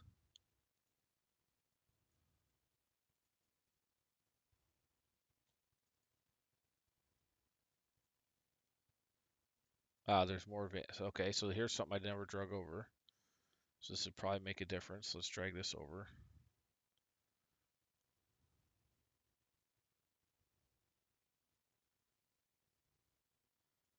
I'm assuming it just can't go all the way over because it'll give an error. Yeah, it can't go all the way over just to the second month. Okay, now look. So this is in there, that's in there. We have principal interest, that. Now this goes until the actual exit, and then we're paying back that with the exit value. Okay. I don't think that fixed if you do try to, let's say we make this back to refinancing in 48 months. Yeah, that still doesn't work, but it shouldn't, so that's fine. Say 36, let's say the exit's all the way in somewhere over here. Okay, yep, pulling it, and then exit, pulling that, perfect.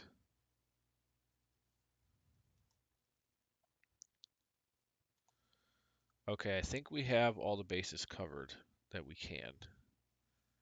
Um, refi, no, just to make sure. So that ends on the exit. Good, repaid debt. Okay. Oh my goodness, this is a lot. But, you know, we got to do it to finish this. Let's save. All right, so all this is good. Let's also put in some debt service coverage. Debt service coverage ratio is just going to be total debt service. So negative, take this, plus this. It's going to be the ability of your operations to pay for debt. So you divide all your debt service by net operating income.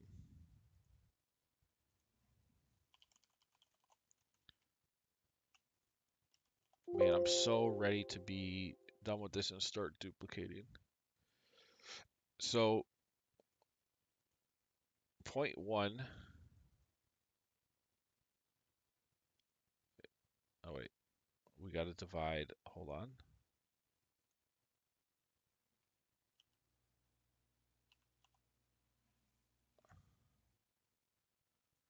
Divide net operating income by the debt service. So that tells you how many times your debt service goes into here. So 8 times. So that means you're making 8 times more than what you need to pay your debt in net operating income. Banks will look at this. So if you're borrowing money, that's a very important thing. They're going to look at how much income the property is producing or cash flow based on the net operating income against what your debt service is. Now, if we have a refi, let's put this refi in here, and it's a huge refi, that could get tricky. So here, if we put a refi in, now look at our debt service coverage is going to barely above 1, and that means you just have enough to cover. Look at, yeah, cash flow's only $100. So if it's ever below 1, that means you actually can't cover for that month, and you'd have to take money from elsewhere. And if it's below 1 for like years, obviously that's not sustainable. So that's a really important metric to have in these models. It's really important if we're going to show debt, then debt service coverage has, like, that's very important to have in here.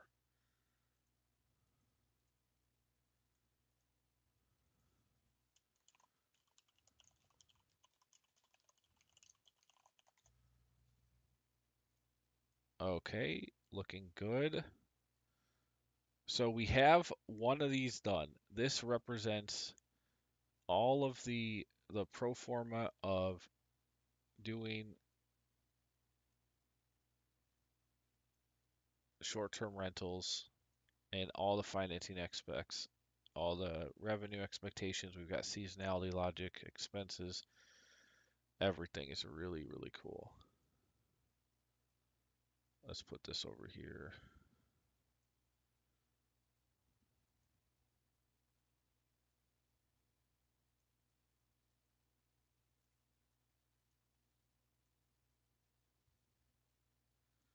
Just trying to make this look nice. So this is all refi.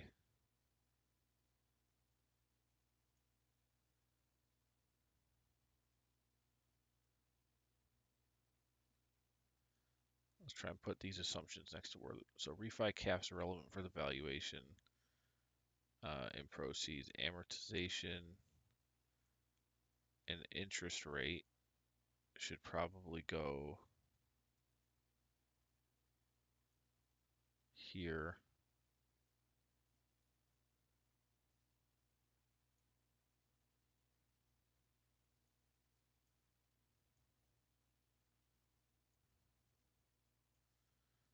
Refi month.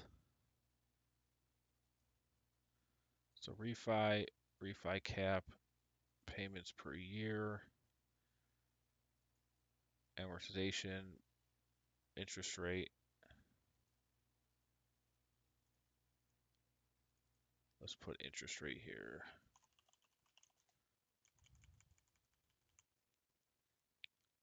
Now, to duplicate this, watch how easy this is going to be because all the work I put in to make it dynamic. Watch this in a second. Hold on.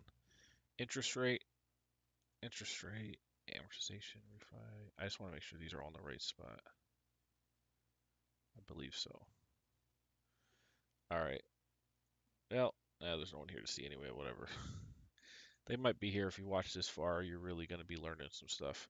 So let's watch this. Duplicate. Let's copy this, make a copy. Go to 2, and then reference this. Now reference, instead of B4, we're going to reference B5. Watch this. Everything just changed. So all this is now dynamic. We have an error.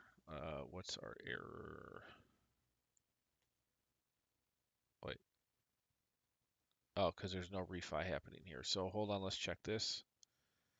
if we put no on the refi on the first one, does it give the same error? Yes. Okay, that's fine. Just want to make sure it's not a reference thing. So here, we'll just make that blank or NA.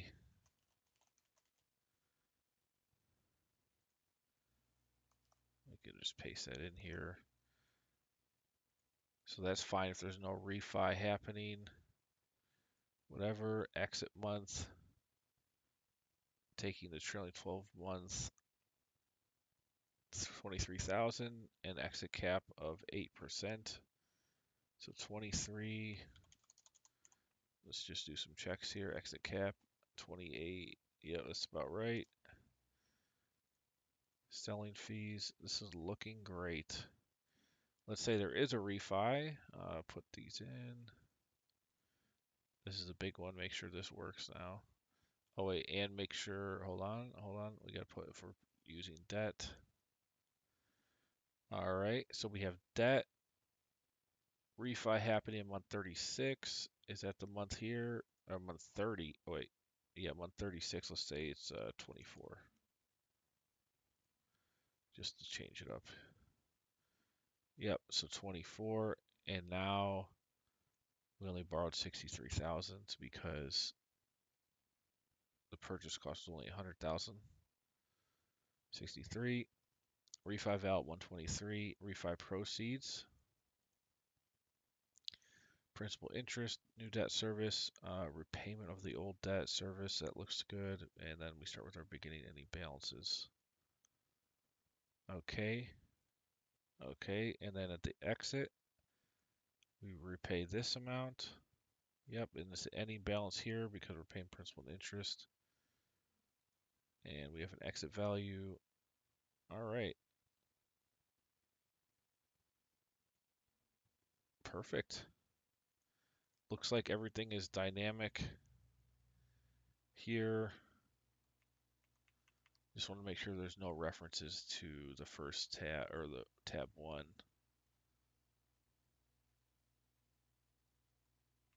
Looks good.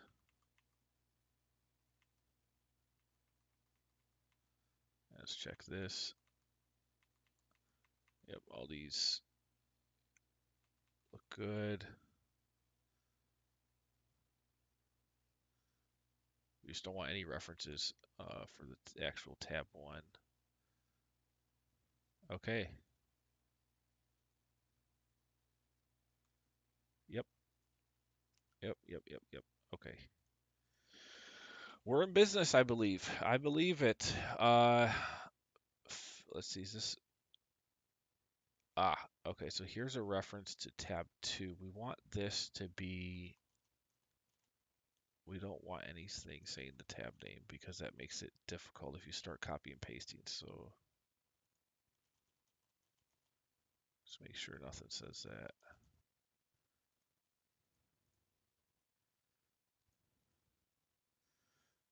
Let's check the timing here. So when are we starting on this one? This says, let's do 5 months of renovation and say we're purchasing in April. So purchasing in April. Oh wait, go to the second one. Purchasing in April. 5 months of renovation, $5,000 total. 5 months of renovation. Good. Make sure this is, yep, okay. That service starts. Then revenue starts in September because it's 5 months, so April. So if we go over here, we buy it in April. We have April, May, June, July, August. 5 months of reno, and then 6, you are going live with revenue and expenses. Oh, so this is another thing. For fixed expenses, technically, you're probably going to be paying property taxes and insurance after purchase, but the variable costs we can start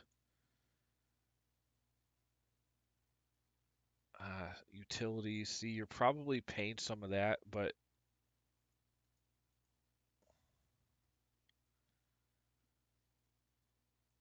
this is only relevant for longer renovation periods. Let me just check real quick.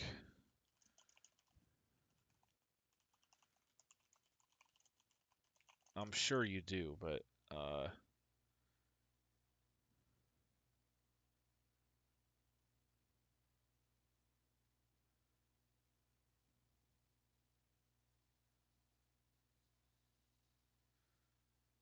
yeah,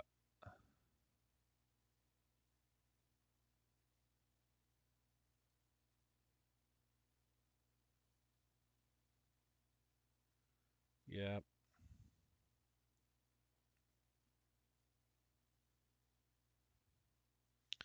Okay, so what I'll do, I think the best way to handle this, where am I? We don't need this anymore either, don't save. The best way to handle this is it's going to start during the after purchase. So we want to actually reference if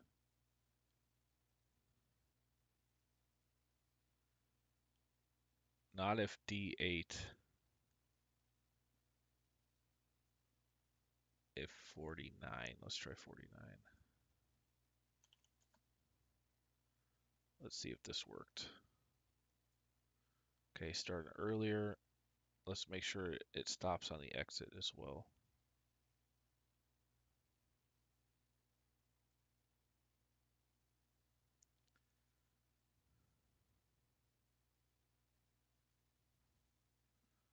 That's fine.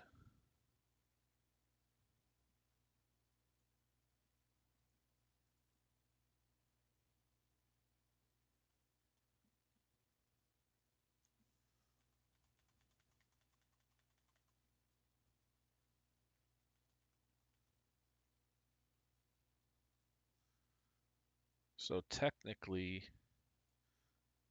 one, two,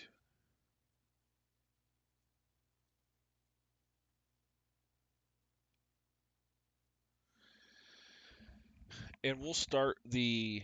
I think it makes sense. It's fine that the actual rent start or the expense start month for when you start increasing will start when you actually go live. So you can see here, the expense doesn't go up until after your first 20. Well, wait, and it's still until 12.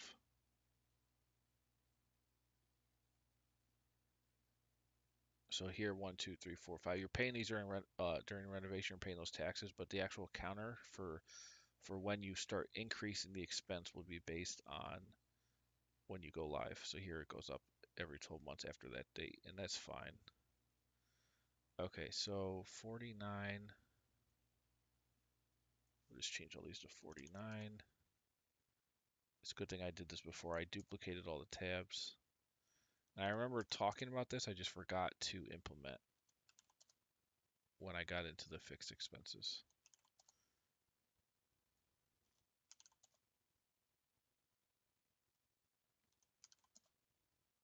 Now, if you want to treat utilities as a fixed expense instead of a variable and have them do the same thing, you can do that and just, on the expense part, just change the name of these. You can zero these out and put them over here. There's some extra fields and put in the amount. And then it'll just follow this logic, the fixed instead of the variable. Which is fine. I mean, it'll be the same amount annually. Just take your expected annual utility cost and divide by 12. All right. Let me do early exit just to make sure that's still gonna work.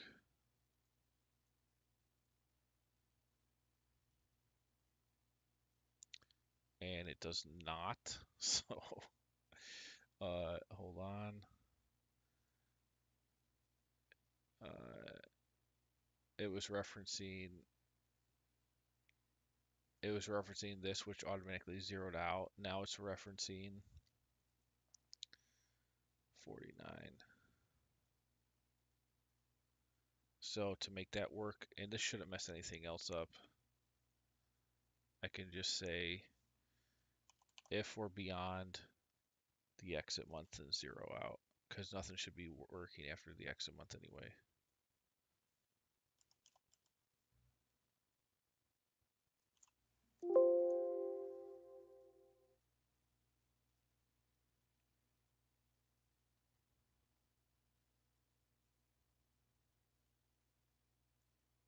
Perfect. Okay, and then that zeroed out those expenses. All right. Now, so to get back to, I don't want to actually redo that, so I'm going to delete tab 1, or I'll rename this one, and now we go forward. Oh, and then update this back to B4. So now this is same B4, which, yep, now we got expenses happening on the purchase instead of on live date. Variable expenses start on the purchase, though, or on the live date, not the purchase date. Just make sure all this looks good. Yep. Exit still fine. Yep, that's fine. All we did is just this goes to 0 after the exit month, which doesn't, it's not going to affect any calculation here. These are 0. Okay, good. All right, let's start. So 1, 2, just making sure. So let's go to B5. Okay, good, good, good. Man, I'm thinking this is not going to be done today, or at least not on stream, because I need to do a lot.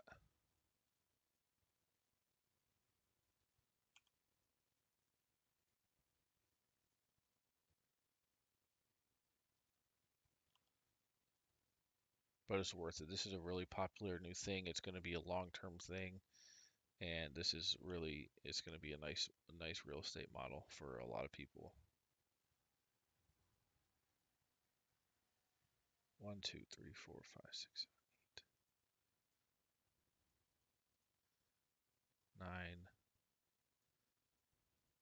10,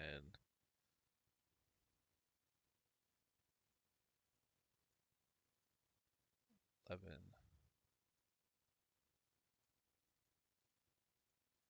12. It's fine. This is messy for now. I just need to copy 20 tabs.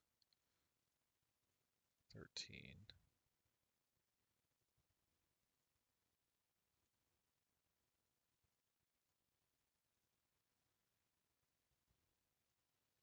14,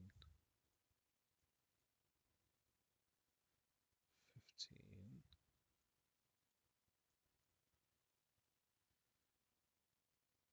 16,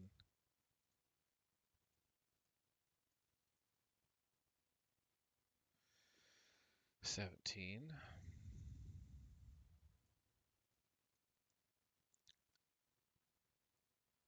18, 19, 20.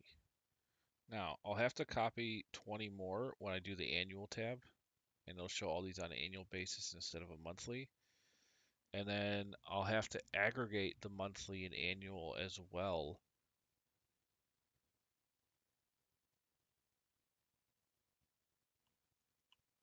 And then put those, and then those will go into the waterfall. Oh, shoot. So I gotta actually drag these over.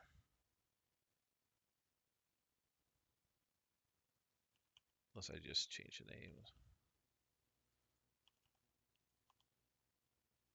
Oh. Okay, 3, 4, 5, 6, 7, 8, 9, 10, 11, 12, 13, 14, 15.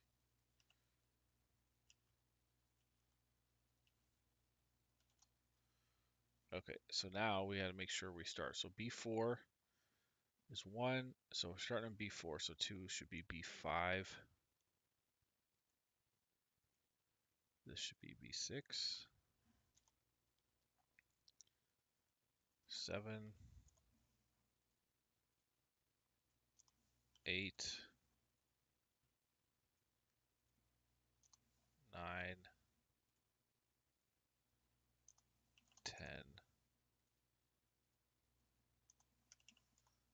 11, 12, 13, oh,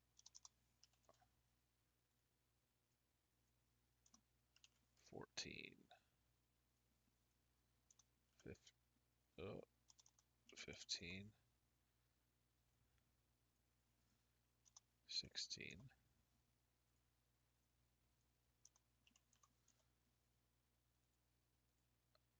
17, 18. And I'm going to do a lot of sanity checks, 19, to make sure what's going on in each tab is matching the relevant row from the input acquisition schedule, because there's a lot of stuff going on, so that needs to be checked. 20, 21, 22, and 23.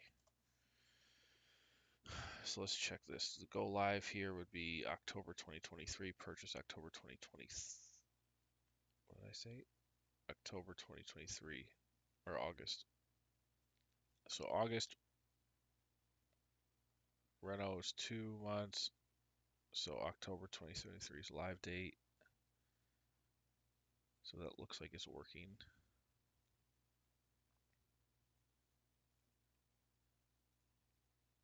Let's put yes on some of these. Let's put a higher cost per unit.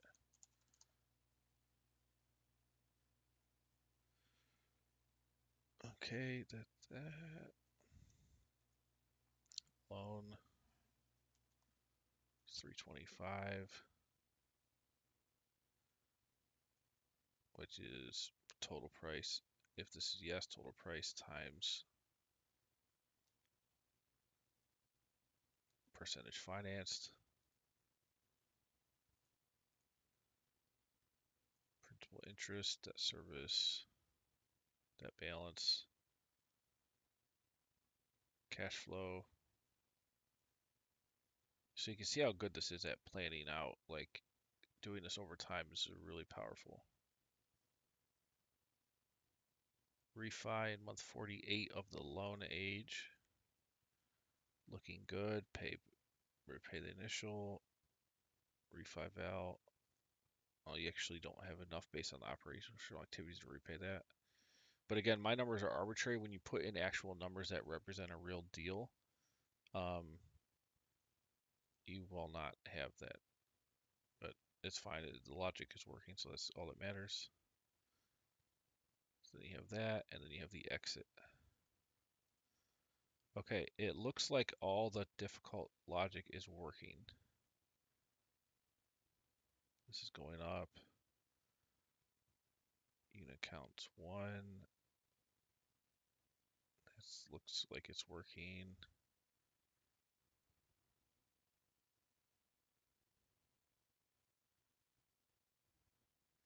So let's look at the base rent per day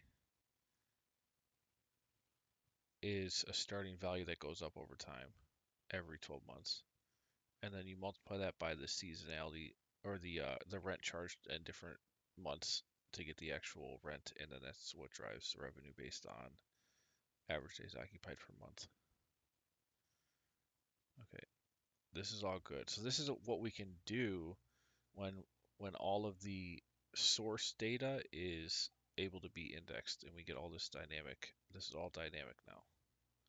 So you can adjust all 20 of these pro formas down all the way down to cash flow and everything by inputting different data here in the control tab or acquisition schedule.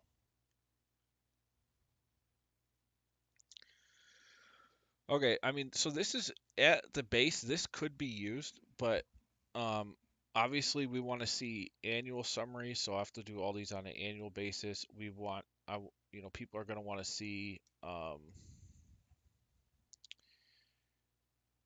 a consolidated version, which will just, on the consolidated, I'll probably show, okay, here's the total rental income for all 20.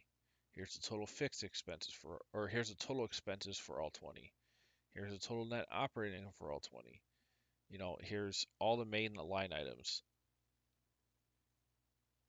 we'll show it for all 20 and then aggregate that. So you can see on one tab on the same timeline what's happening, or if you want to drill down and look at just one of them, you can do that here. And then we'll put in the waterfall based on the aggregate of all the monthlies. And yeah. Now it's 12:16. I've been streaming for 2 hours 15 minutes. I'm exhausted. It's been a tough day. Um but this model is really really good. So I'm gonna see. I'm gonna try to work on it more off stream today, and just all the hard stuff and the cool logic is done. Now I'm just gonna be essentially aggregating. So that's not, you know, all the value of the stream really happened today, yesterday, and Wednesday. So that's fine. I'm fine with that. I'll try to finish this today or tomorrow and get an hour, at least get yeah, I mean, I think another hour on this off stream, I could probably get pretty far because it's just duplicating one of these again, but then converting it into annual. And then I'll probably use a sum if indirect. Yeah, so I'll have like 1M, 1A, 2M, 2A for monthly and annual. I believe that's the easiest way. And then on 1A, I'll sum up. I'm trying to think of how to automate the annual. I believe I'll have to use indirect. I believe. So I'll keep all these 1, and then for 1A, I'll put a little identifier up here that shows the tab it's referencing, and then all the sum ifs will be based on that tab. I think that's the only way I can do it where it's automated. All this other stuff will be fine. It's just there'll be 15 columns instead of 15 years worth of monthly columns, and then everything will just be sum ifed.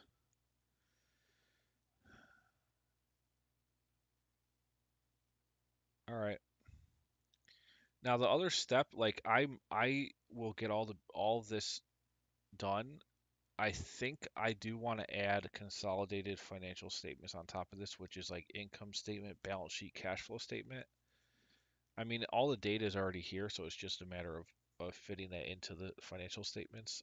Um, the hard part's getting this done, which is now done. So, all right, I'll see you guys on the next one. Don't forget, check out smarthelping.com. I've got, all the real estate models here. Here's a bundle for 310. I'm going to add this template to this when it's done. Tons of value here for a lot of different uses. I've also got tons of joint venture cash flow waterfalls. I've got software as a service, uh, all best in practice logic here for the software as a service. Really spent a lot of time learning these and doing a lot of work for people on these. So that's another huge area of expertise I have. And then a lot of just general tools. And remember, you can buy everything on my site for $9.99. I think the value here is tremendous. All right.